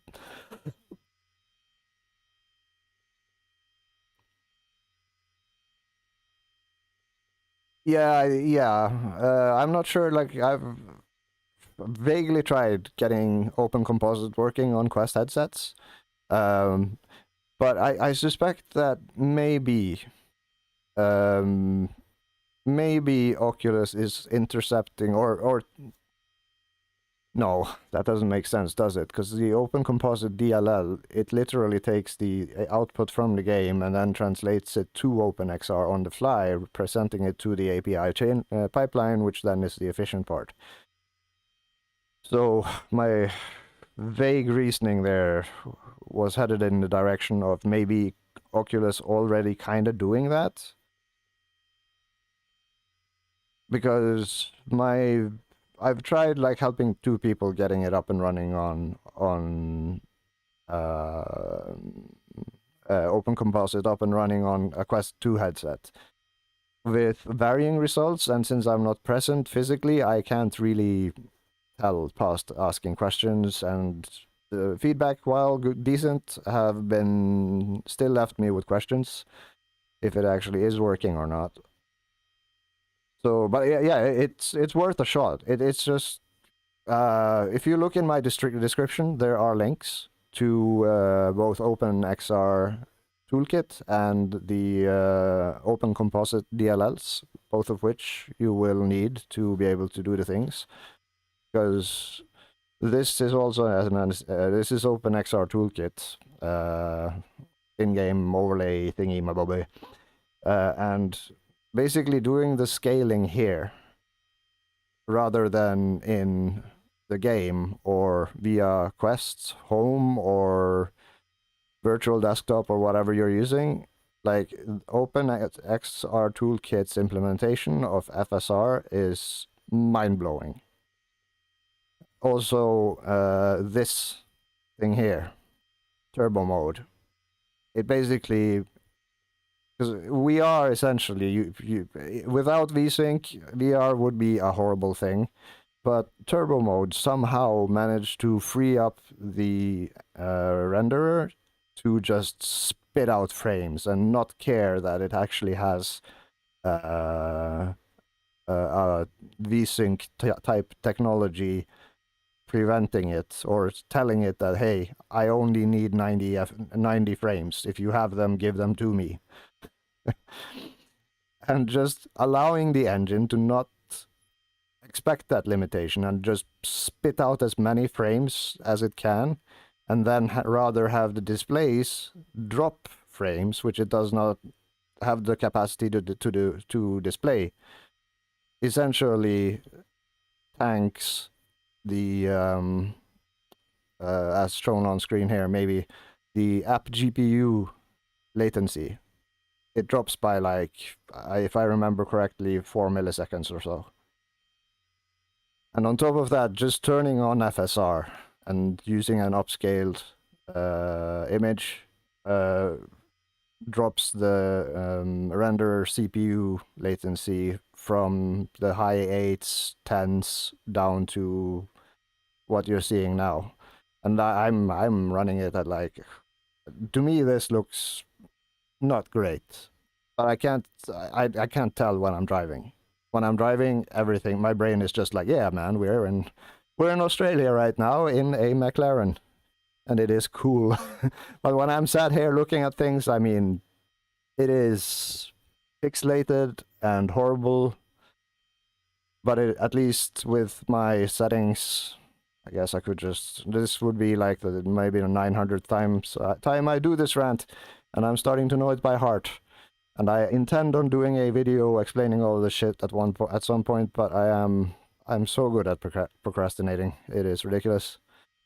But yeah, this slamming the sharpness up to 300 and then doing scaling with either Quest's implementation of FSR or OpenXR's implementation it looks so much better. Even when running at basically half the resolution of what my headset is capable of, to ensure that I have as low latency in every aspect, from the renderer to the CPU being able to feed the GPU with things to render, and so on and so on, and then applying sharpness, a ridiculous amount of sharpness to it, and then all of it being sharpened 300% in the game, makes it actually look nice. Like I can read the display. I could not before I realized that this was a thing. I was running this at 100 and everything was just smudged and blurry, and I was unhappy. And then I tried this, and holy balls, it made the thing come alive. Yeah. And in general, just chuck everything to low. It looks like shit, but when you floor it, you don't notice. And yeah, other things, V-Sync disabled, frame rate, whatever your limiter is, whatever your refresh rate on your headset is set to, if that's 90 or 120 or whatever, that plus 2 frames. So you are guaranteed to never drop below 90 average. So far, it's possible. 1% lows and all that, but that's a whole another rant. If you are CPU bound, then this will basically take some load off the CPU. If you scale it down, basically lower the resolution on top of the downscaling will make the picture even smaller, and when scaled up, look worse. But if your CPU is not struggling to keep up with the GPU's, then basically not being CPU bottlenecked, good. You want the CPU to be able to provide the GPU with at least as much work the GPU is able to perform. Otherwise, you are sitting there with a underutilized GPU and having shitty frame rates, because not because of the GPU, but because the CPU is basically just holding on for dear life. Other things of interest when it comes to reducing latency and stutter in this game, I've found that the less the game is basically not drawing things, hiding things, or replacing things with lower resolution or models, 3D models of things in the distance, the less stutter I get. The frame rate remains more or less the same, but tiny little drop, not significant for me to care about, because I've tuned it to be basically to meet the criteria I just set in terms of the CPU being able to provide this GPU with work and such. So my frame rate is smooth, but there is a slight drop in the average, just tiny bit. Like we're talking sub 10 frame counts, and it's only when every car on the track is visible at the very start of the race. After the field spreads out, my game is just smooth. But yeah, view distance epic, shadows off because taxing, distance low because taxing, contact shadows pretty not as taxing, but still eats frames. And then this mid is basically 8x TAA, high is 16. 16 looks better, but you don't notice it when you're driving compared to mid, which is far less taxing. Significant performance boost. KTAA over FXAA, and especially over temporal. Temporal is pretty for screenshots, but you get this fucking ghosting and it eats frames. KTAA, you get the best of FXAA without it being super mega blocky and pixelated. So KTAA mid, most important thing, I would say. If you're scaling in other places, do not scale in game. You do not want to upscale an already upscaled picture, because that does not make sense. Yeah, you take small picture, make big. That has happened. Why do it again? But take big picture and make bigger? No, it's just gonna take big picture and do nothing, and add the latency it takes for the equipment to do the thing, which is nothing, but still a thing. So latency. Effects low, post-processing low, you know. All it looks beautiful, but I mean, it just eats performance. Foiliage, same shit, because apparently people like these models here, and yeah, literally anything that's moving about is foliage. And if it's set to low, and at a distance it's reduced to a lower quality version of said assets, when you get closer, if there are many such assets, it will reload or unload the old assets and load in the low quality assets and load in the high quality assets. That plus a lot of cars equals just a shit ton of microstutters. So keeping the foliage at epic actually makes the game smoother. Texture, if you have a lot of VRAM, why not? Doesn't really affect performance. Textures in 2024 matters fuck all. It's just how much VRAM do you have. Mirror quality low because yeah, it's basically all of the settings ignored, and its own version of all of them, and you want all low. And 180 meters, then you won't be surprised by anyone in the rear view mirror just showing up for no reason. They will creep up on you and you will know it long before it happens. Frame rate limit off, because yeah, the game is already limited to 92 FPS, but the renderer queue is still allowed to work as if it's not, which is the turbo mode. So I don't see any reason to cap it. Because it's, yeah, it has its limits, which is unlimited, but limited. It is stupid and weird, but it seems to work, and I'm happy. Anywho, yeah. One thing I'm not sure about, this, like, I just keep it at 60, because rarely I'm in more than a 60 grid, and I'm also a little bit scared of being in a 80 or 100 grid, and discovering on the starting line that, oh fuck, this is laggy. But so far in 50 grids, and I think I've been in 155 grid, it's been okay. So I know it should be sort of okay at 60.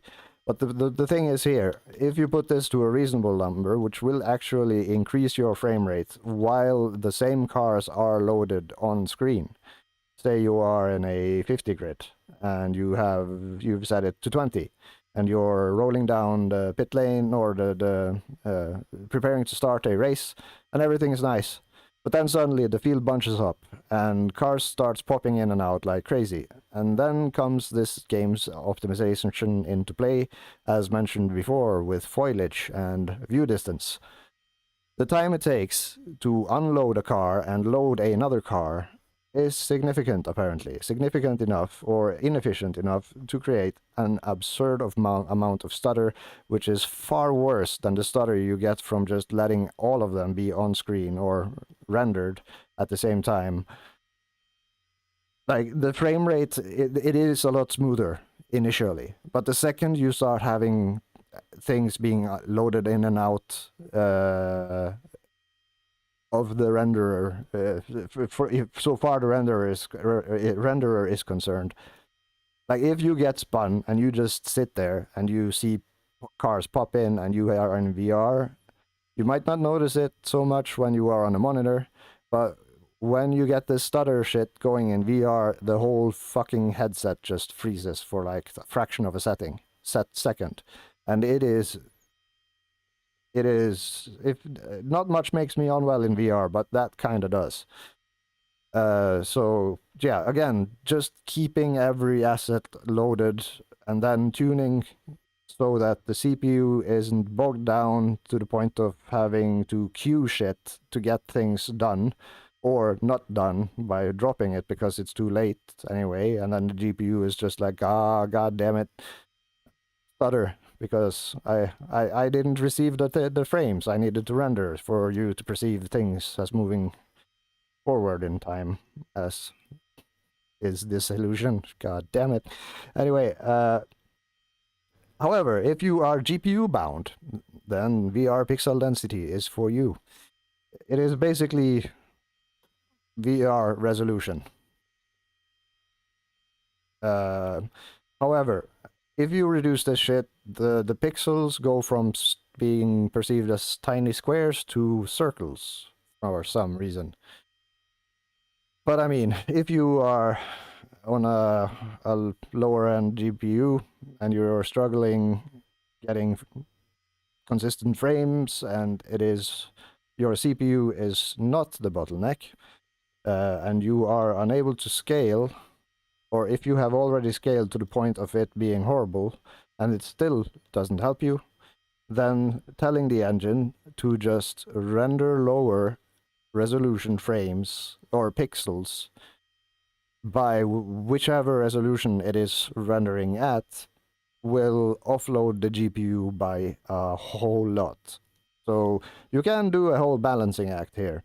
Sort of like increase, if you have like a situation where you're just GPU bottlenecked, but you're still on an old enough CPU and a newer GPU, then you can in theory reduce the render resolution up here,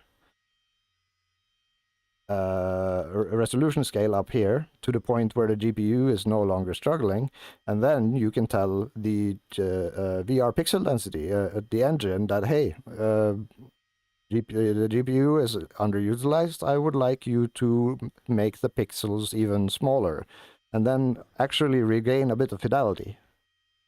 I have only read about this on forums, but I've also seen it.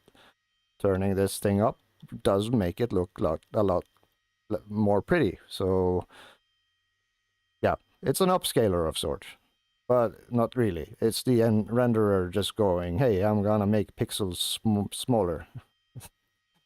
I don't know how it doesn't make sense, but it works. Basically, if you're GPU bound, turn this down. If you are not able to succeed through things like upscaling, if you are CPU bound, then drop the render resolution up in the list there, and maybe play around with VR pixel density, and you might make a thing that looks shit a little less shit.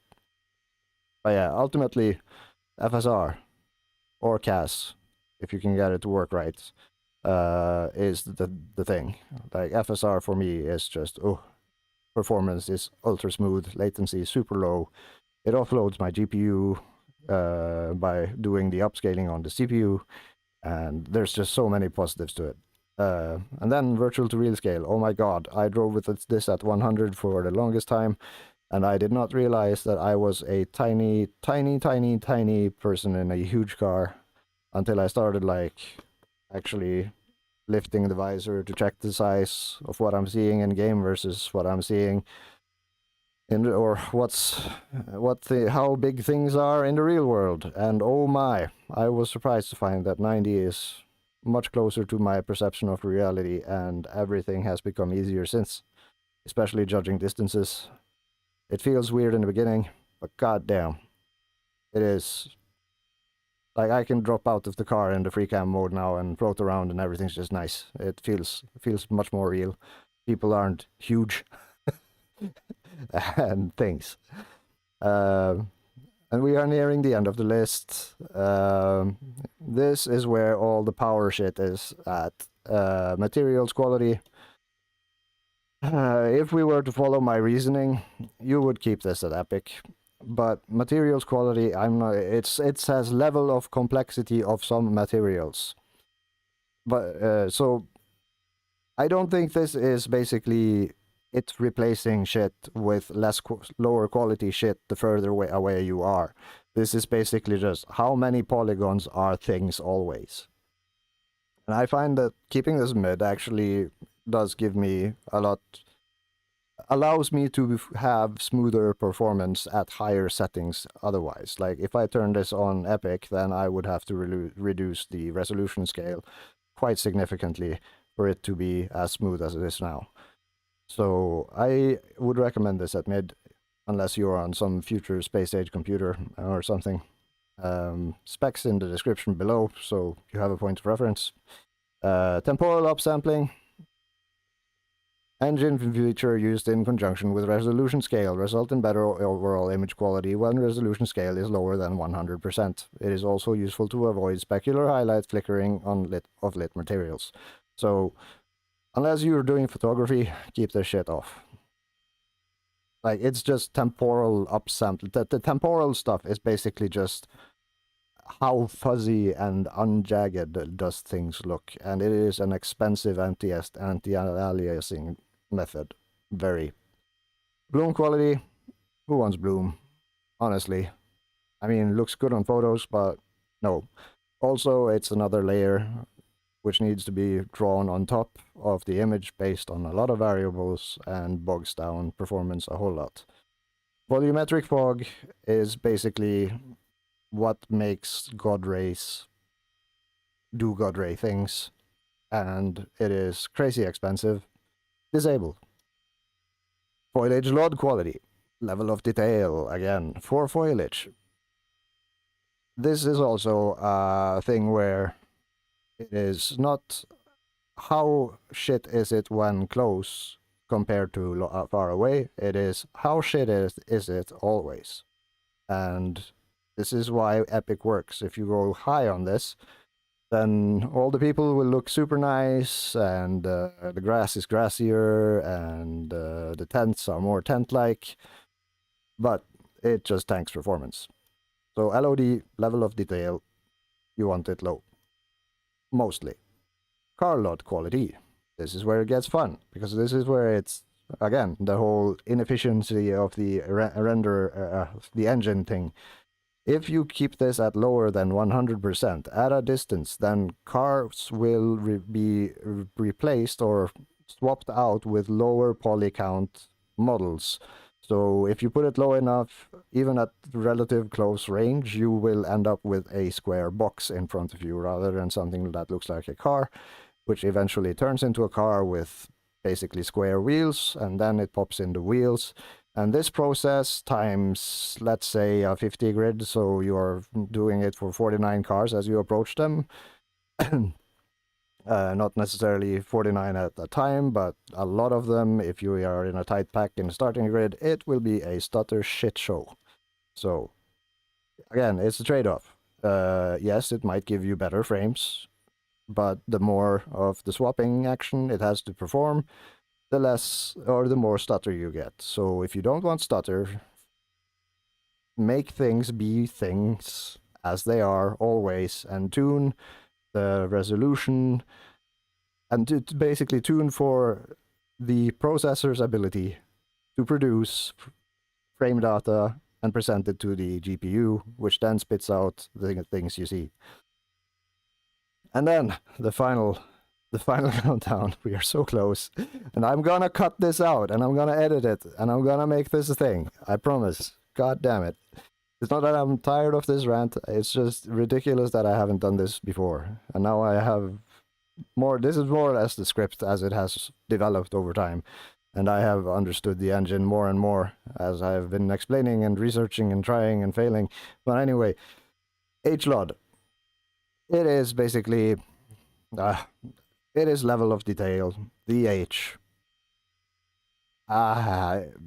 Apparently hierarchical level of detail.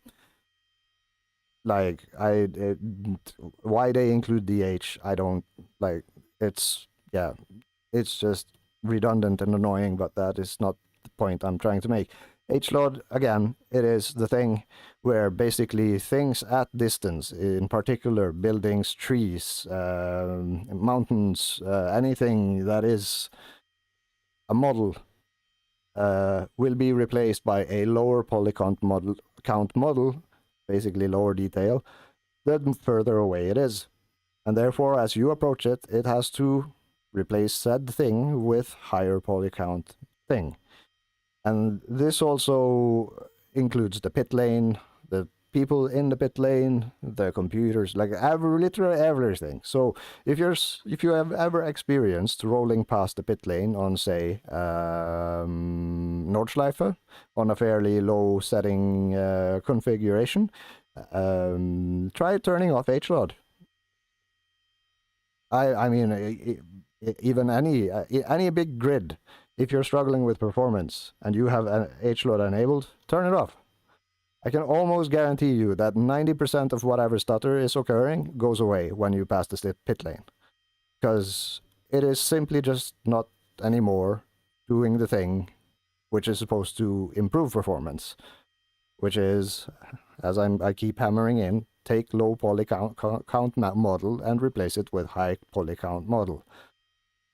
Any other game that does this does it pretty well, and it actually improves performance, but not this game in the slightest. It is opposite. It is literally stutter disabled, stutter enabled. HLODs should be renamed stutter. Anyway, then yeah, advanced sharpen filter, sure. If you're doing photography, looks great. If you're into like sim racing porn, it looks great. It is vastly a much better picture if you keep sharpen filter enabled and sharpness at 80 as recommended.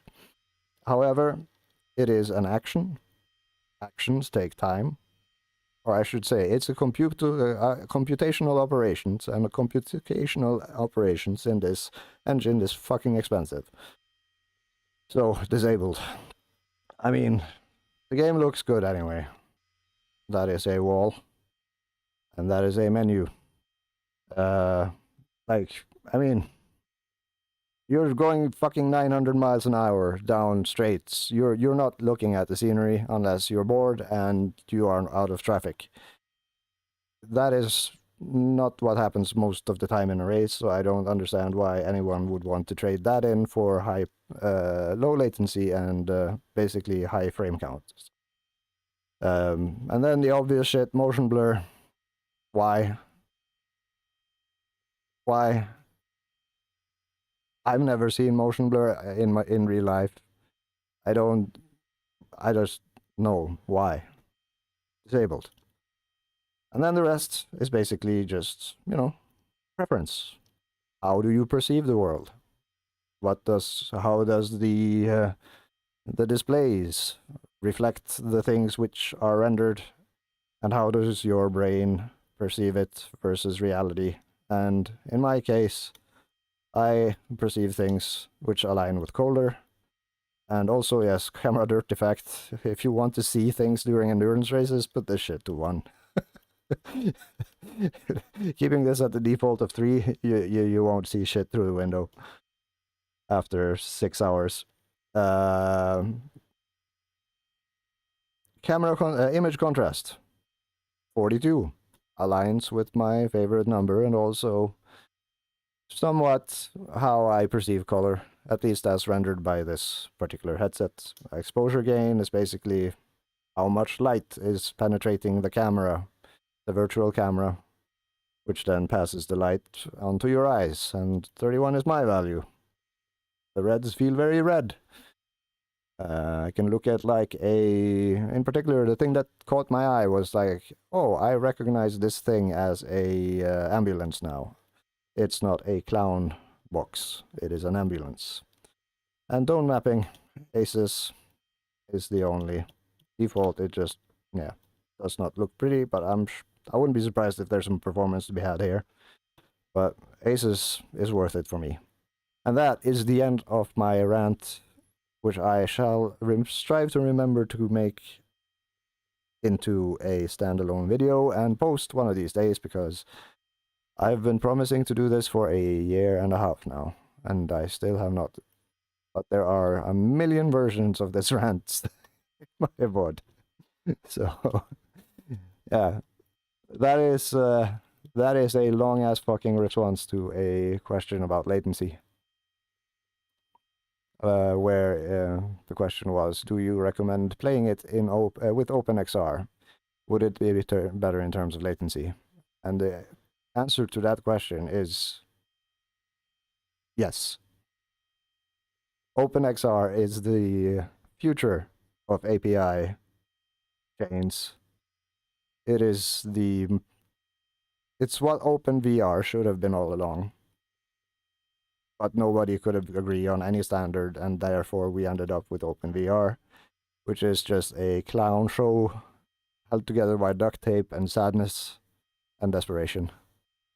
OpenXR aims to fix that, and in order to have this game actually speak OpenXR directly, Open Composite is the thing, which Kunos said could not be done, and some guy on Reddit went, hold my beer, came back after the weekend with a functioning alpha version of the DLL replacements. Far from stable, but holy shit. When it worked, the frame rate just flew through the roof compared to running OpenVR directly via SteamVR, which is a resource hog in of itself. And by using Open Composite as opposed to using Open Composite and speaking OpenXR directly to whatever headset or manufacturer software you have, as opposed to going via SteamVR then to said manufacturer software, is just, you save so much compute in the sense of CPU usage and memory usage in particular. So if you're on a lower end system, it's going to free up a lot of RAM, like not VRAM, but RAM, a little bit of VRAM, I guess. But in general, it just makes the whole thing so much more efficient. And there's more resources available for the thing you are doing and not being gobbled up by unnecessary third parties injecting themselves into the chain. However, downsides, and I guess that is the true end of this rant, without OpenXR or OpenVR talking via SteamVR, then you will be robbed of any creature comforts you have set up for yourself in SteamVR, such as what's it called, OVR and other overlay stuff. So you'll be essentially thrown back into the Stone Age in terms of overlays. But I just use Windows for Mixed Reality's virtual desktop and stick my apps and useful things there close to the bottom, and then put the screen like up there above things I need to see, like the game timer and shit. And I am super happy with it. It does not bother me at all. It's a bit weird in the beginning, but doesn't impact the performance. I have access to a desktop at any point in time. It is very nice.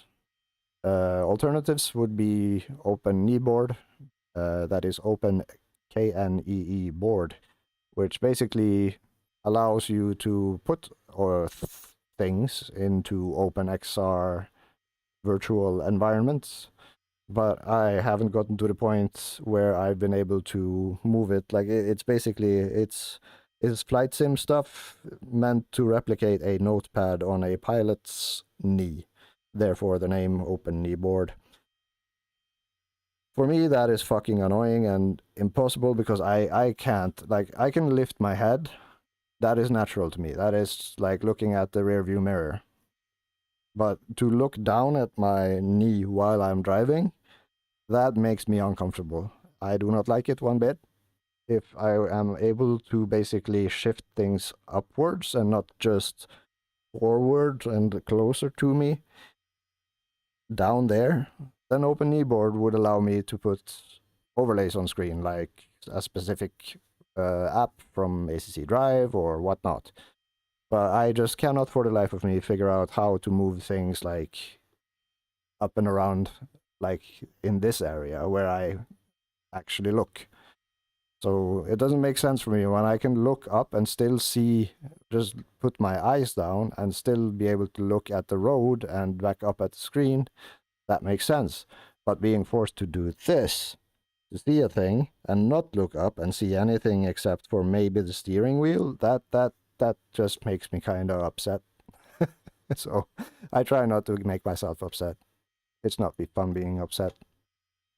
But yeah, that was a extended edition of the rant, which I should have recorded a long time ago. Thank you for the motivation. I shall absolutely make this into a cut, do some edits, maybe even throw in some fancy examples and things. and then post it as a video. Not that I mind doing this rant over and over again, but I feel like I've reached the point where I can recite it by heart. And again, I don't mind the question. Thank you for the question. It's just, it would be so much easier and efficient to have this in the form of a video. So I'm gonna try to make that happen. Ah, yeah, and now I need a drink. And this news is dead. So dead. As is probably the tires I forgot to review. Oh yeah, fuck man, VR. Oh, it's so good. I love VR. I could talk about VR for days and never tire. And the tire set is too. Speaking of, let's have a look. Ah, not bad. Light graining on the front. Left 2.09 inner on front left. Nothing else bad in terms of blistering or flat spot. None graining on all the others. 207 on the front right inner. 178 on the rear left inner. 169 on the rear right inner. So everything I was feeling was basically due to an imbalanced rear because I dumped a total of 0.49 psi off of the rear tire, which should not happen on this track. I don't believe I've ever been able to do that before, but I know now it's possible, and it is something I will strive to avoid in the future, because god damn, the rear was wild towards the end. And then, the greatest question of them all. Motec, reveal to us all.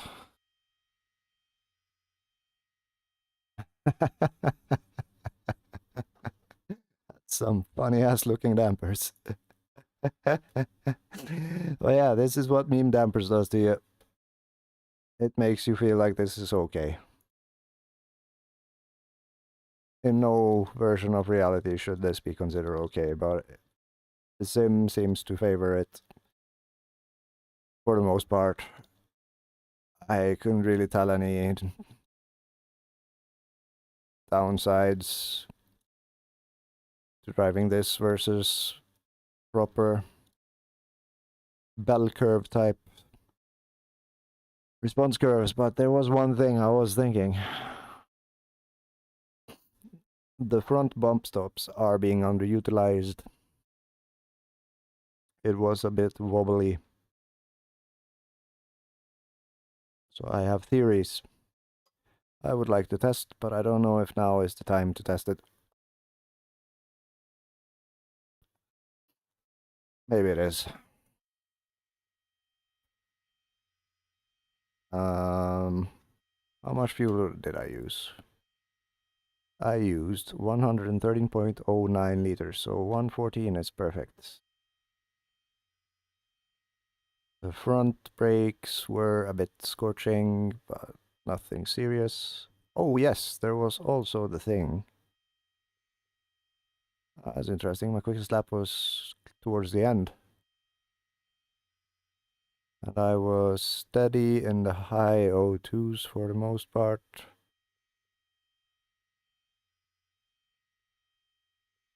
That said, I want to do a quick test, because I think if I cool down the brakes and the tires by just a couple of degrees, so that they do not exceed 95 Celsius, I believe my overall grip levels will be improved. And perhaps I can get into and stay in the low 2s until I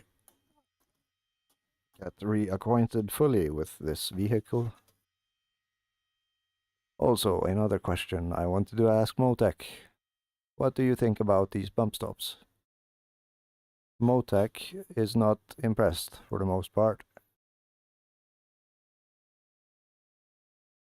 Motec thinks that it is taking about double the Newton in terms of impact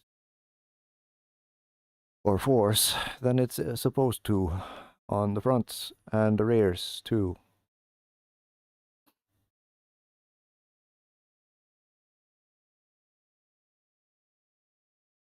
Then again, we are riding the bumps. We are not actually riding dampers. We are riding bumps as dampers. And softening the bump stop rate on the front does not make much sense to me. But I do not think that there is no reason why UCOG has done this, but I'm gonna try making them stiff anyway.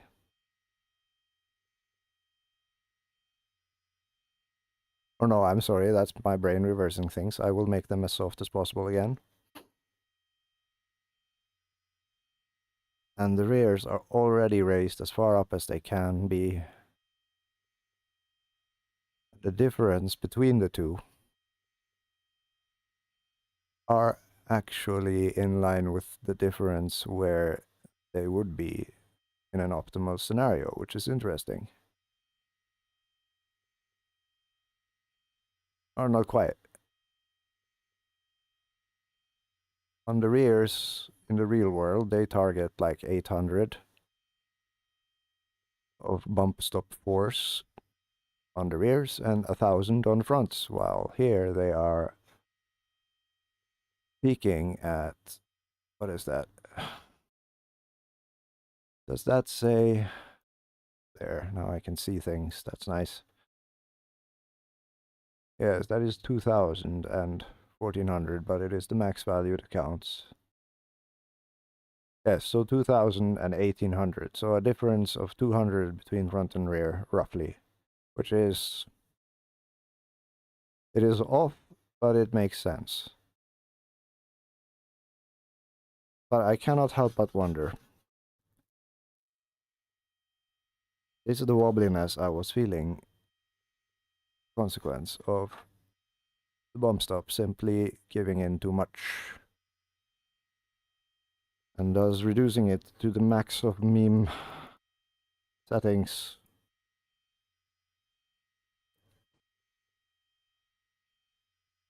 make the car less crazy? There is only one way to find out. And I'm gonna do it. Because I'm not tired, because I woke up late again.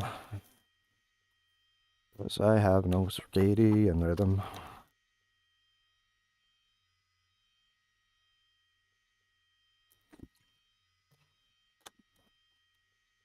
And that was a long talk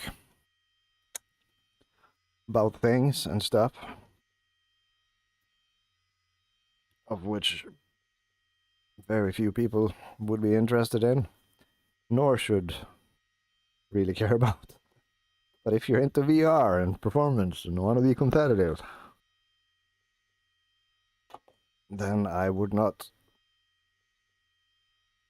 understand how it is not of use. And it is how I rationalize all the time I've spent trying to figure it out.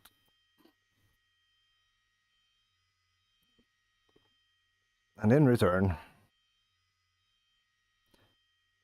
my frame rate is smooth. And I like it a lot. So, remember, neck in a nice position so you don't end up crouching. God damn it, game. There, that feels centered. Ranting on the internet makes us feel less crazy. Ranting on the internet, man. Imagine just being sat here talking to myself the way I am now without recording it. I wouldn't seem crazy at all, would it? No.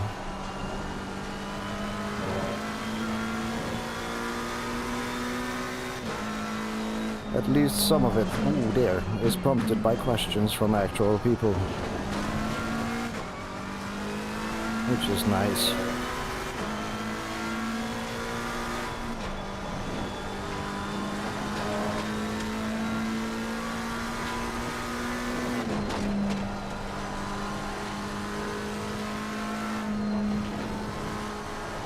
My name is Geir. I'm better than the average large language model. For now.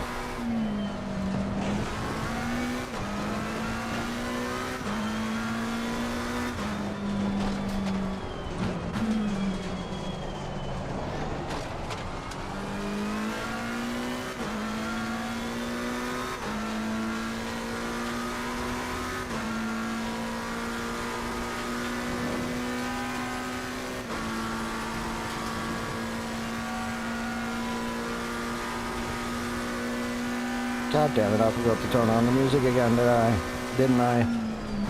Yes, I did.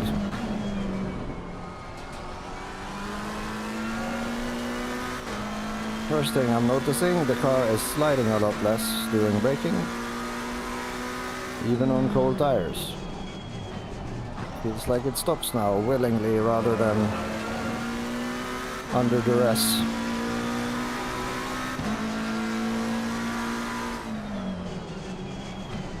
Yep. Ah, God damn it. I forgot to click the game. There we go. Bug restored.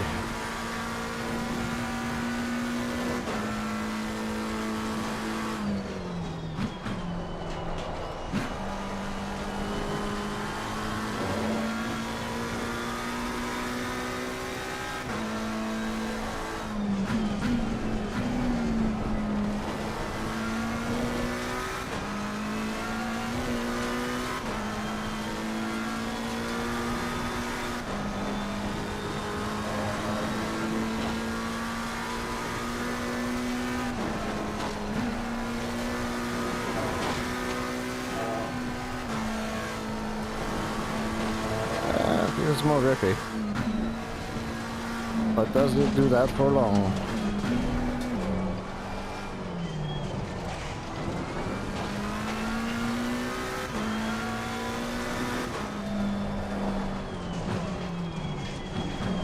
The braking is so much better though. Which is interesting because it is also hotter. It is 22:30 now. Captain Ambient. It's gonna get a little bit hotter.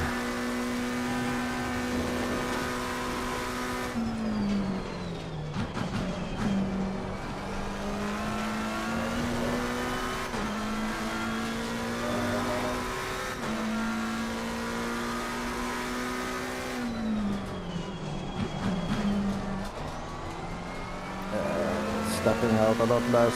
Maybe it's the lack of rotation that makes this seem better to me. Ah, fuck's sakes. Gotta stop doing that. That's how you make rear right tire sad. Oh yeah, I'm also on a higher duct. That might be more why it's stopping more, because the brakes aren't 800 plus and the wheels are in the 80s. All which are things conducive to grip and shedding momentum, which are nice traits to have in a race car.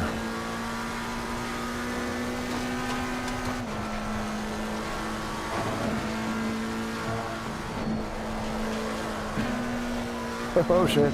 Oh dear. Yep. Too much talking, too little driving. Okay, so since we have more air doing things of the cooling variety, let's go back to Mr. UCOG's original settings and see what the fallout is. Would not surprise me if it is actually better. It makes sense that a person of his acclaim would do things because reasons and not just because.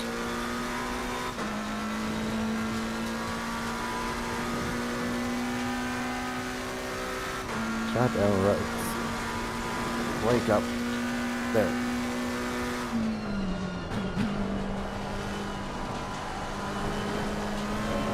Yeah, I'm not gonna blame that, but on him, but you know, that is the thing I was reacting to earlier. Wobbly front, doing wobbly things.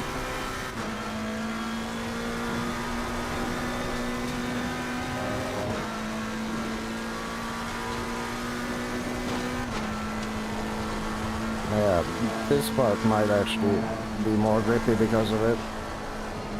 Oh dear.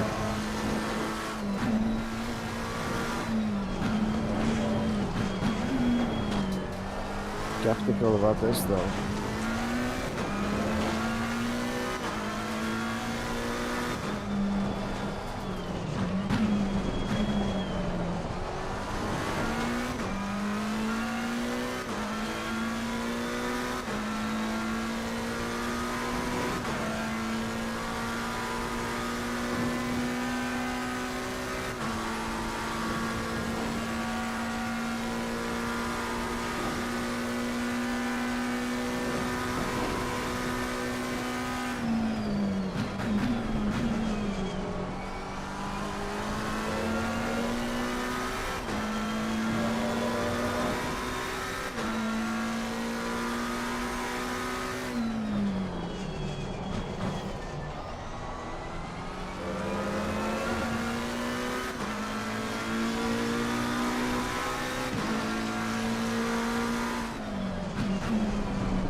Did I forget to change my pressures? I suspect I may.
Car stops so much better.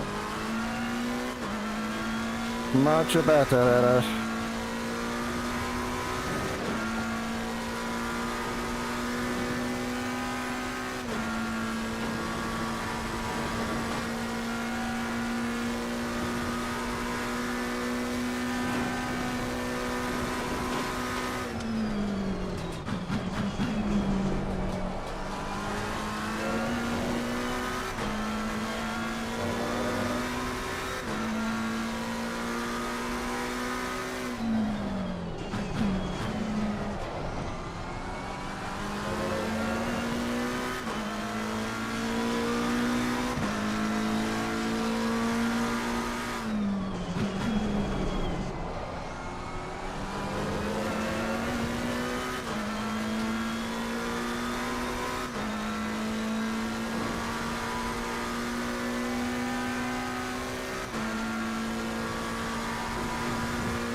So having colder tires, oh my god, so much better. Gonna fix the pressures. And then there might actually be another hour stint in me. This is too fucking enjoyable. Why does it suggest? Okay, I'll play ball. Wait, what lap did you base this on though? It must have been this one. Okay. 1, 2, 3, 4. 1, 2, 3, 4, 5, 6. And 1, 2, and 1, 2, 3. And compared to my last run, which was 3.65, I'm still consuming 3.65. So it should, in theory, be good for a 65-minute run still, but I'll do another calculation just to make sure. 122 it says. That's ridiculous. That's impossible.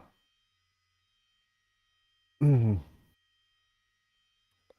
63 is also edging possible.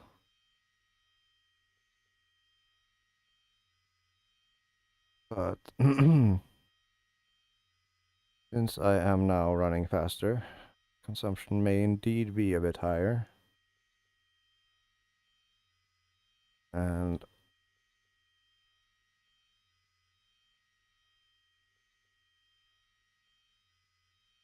yeah, you know what? I'll take 118.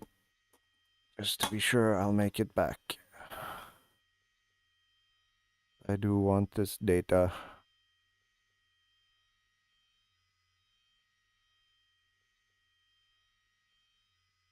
$116.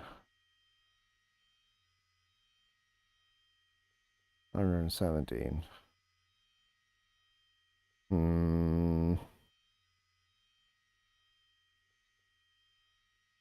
I'll take 117. At least then it is guaranteed that I will make it back. Then I'm gonna send it straight out of pit. Pretend I am holding on to P1 or some shit.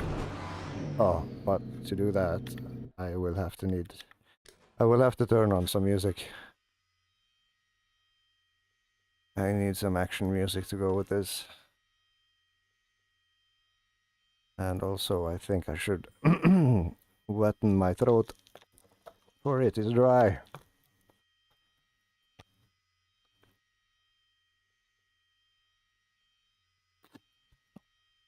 God damn. That is good. That is indeed good.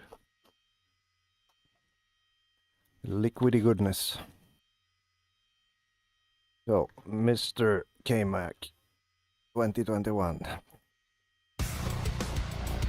Let's go on a journey together once more. I can't escape you, no matter how far I run. Go away, thank you. Can't erase you.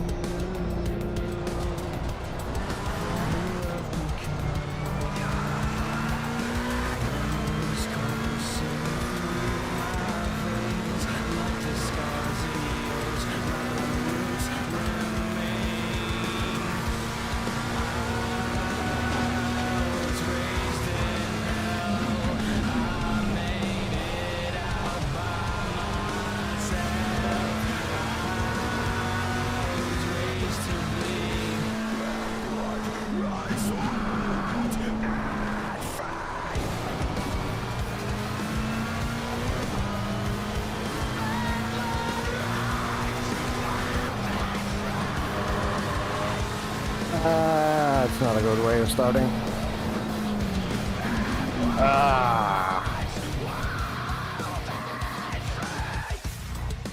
Lost focus for a fucking millisecond. Started thinking about something.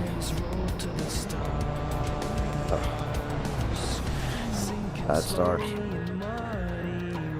Must be accurate down to the centiliter.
Christ.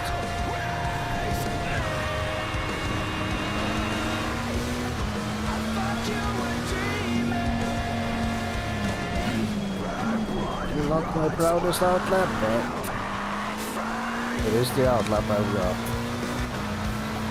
No damage. Because it's got tires.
Getting a bit too brave now.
That was close.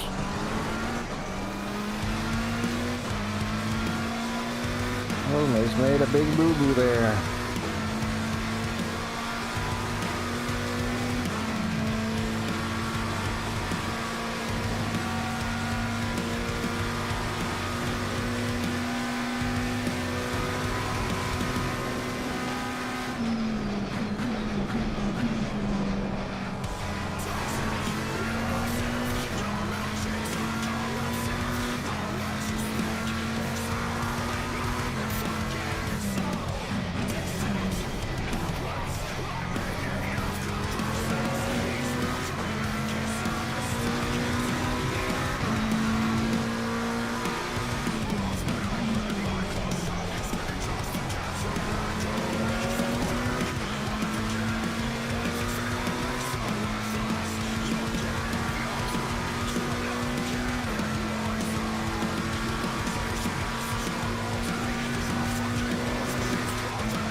So right.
keep murdering my tires. Not good, not good.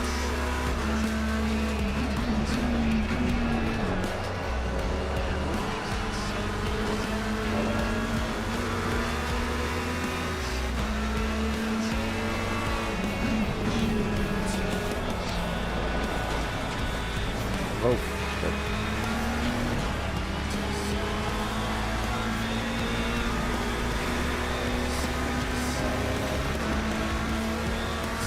Ah, just a scratch.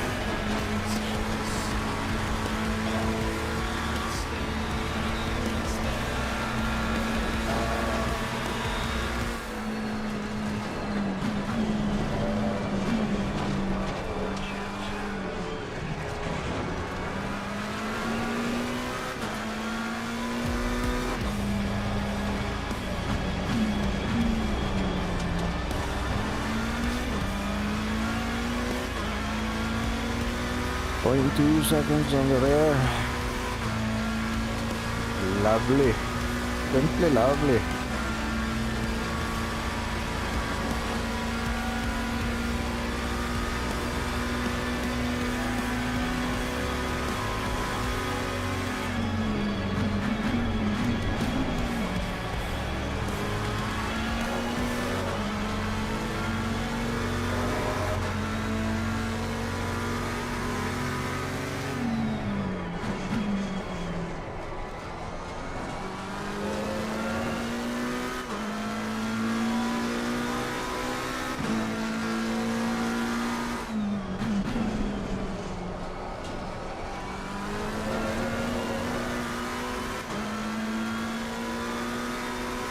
Maybe I'm getting a little bit tired.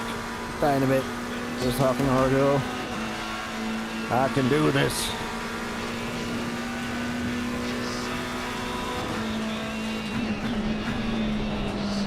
Also, no, I have on new tires. Phew! I was like, shit, did I forget to swap tires earlier? Looking for things to blame for my poor performance.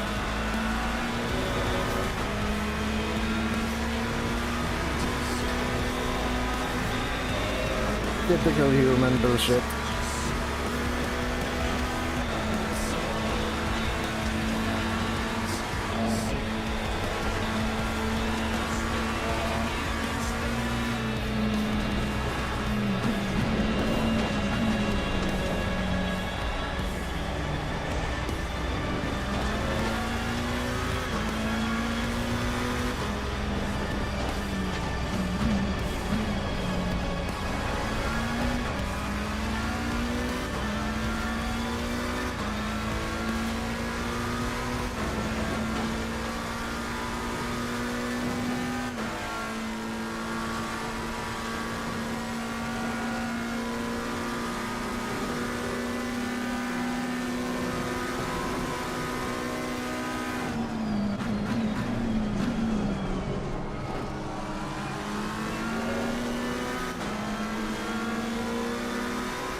hitting my lines anymore.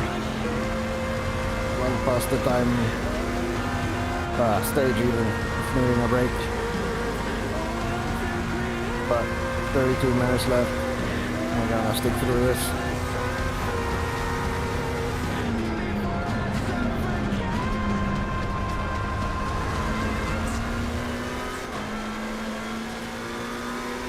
I can feel the rust is coming loose.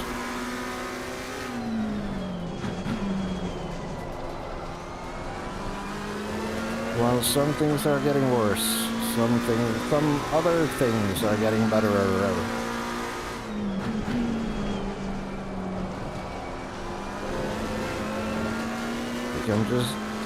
I just need to not get that oversteer on the exit there, and I'll be comfortably in the ones again.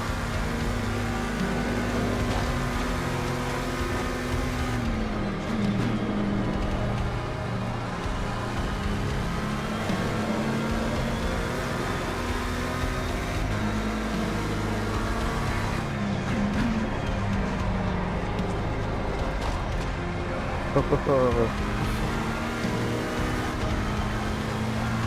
hope and a dream.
Too far away from the wall.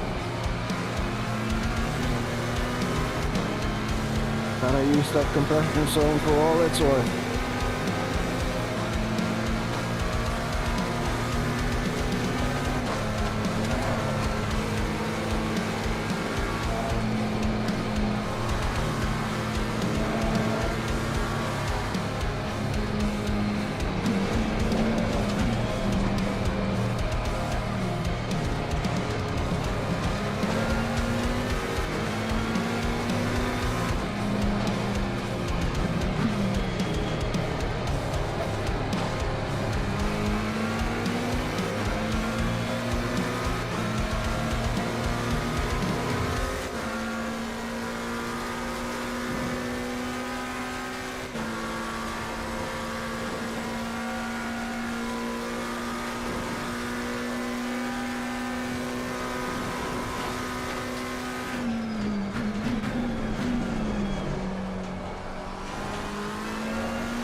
Oh shit, oh shit, oh shit.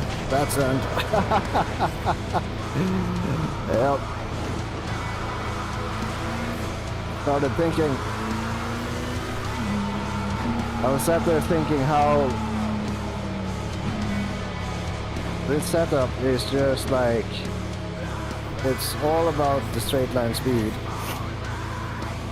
And it is crazy straight line speed on this thing. But for the rest of the track, you're mostly just brute forcing the car to submit to what you want it to do.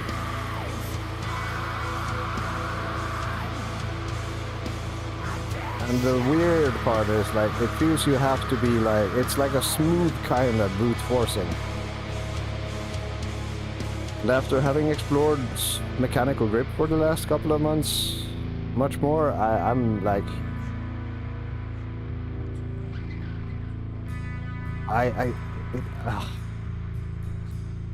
it's not a bad setup. It's clearly, it does the thing really well. It goes fucking fast in a straight line.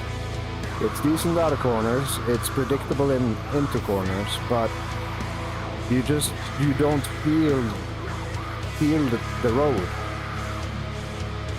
And it has so little grip compared to what it could have. But at the same time, like, I haven't done worse nor better times with this compared to the other thing. So it's neither here nor there. It's just fascinating to me, like, how fucking quick these guys are to be able to do the things they do in something as horribly misconfigured so far as setup goes. That's my recent take on these things. Like, meta is meta because fast guy meta, yes. Meta is meta because people gravitate towards the thing that works. But I also believe that there is obviously advantages and disadvantages. Like, this is probably, you probably can't go much faster than this when it comes to a hot lap setup, but is this an endurance setup? That's where I'm split. But I am not gonna, if this is what people want to drive, I'm gonna drive it. I am not that invested. What happened now was obviously on me. I allowed myself to start thinking about how little grip this car actually has and how much focus it takes to keep it on the road. All at the same time thinking it is fun seeing the numbers go to almost 290 at the end of the straight though. That part I do enjoy. But yeah, it is late, and my face is getting longer and longer and longer by every goddamn second. So I'm gonna turn off the fan, which is probably gonna cause me to have a heat stroke or some shit. Oh, but at the same time is crucial for my ability to stay somewhat cool and my face not catching fire, because I am essentially wearing a monitor attached to my face, which is hot without said fan. Anyway, that has been the thing. I almost made it through another stint, but not really. Tired got the best of me, which is not unexpected. But yeah, such goes it. Let's have a quick look though. I was dumping pressure again. I don't understand. I never dump pressure on this track. It's on the first lap as well. 0.19 on the front left. That is crazy. How the fuck did I manage that? And then 0.12 later on. So it's just 119 or 0.19 front left. And up to this point, nothing on the rear. So I could use this lap to dial in the pressures I actually need. And I gave myself +2 here. And +1 here, so that is 8. That is confusing, that's what that is. No, it's not. I should give myself one more on the left as well. Then I should be 27-0 all across and have pressure to dump. Which is nice. GU. We'll call it that. Keep track of the versions. And on the SC bet are 22:30. And my quickest today was a 1.8.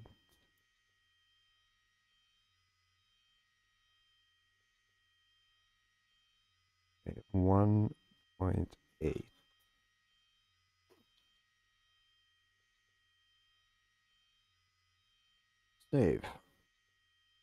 And then I shall retire to the couch. Or no. I shall do dog things. I shall eat. I shall snack. And then I shall couch. So, until next time. This is my new closer, and I hate it so much, but also it's funny. It feels awkward even saying it. I don't want to have a closer, but it's better than Pew. So, simulator. Ha ha ha ha.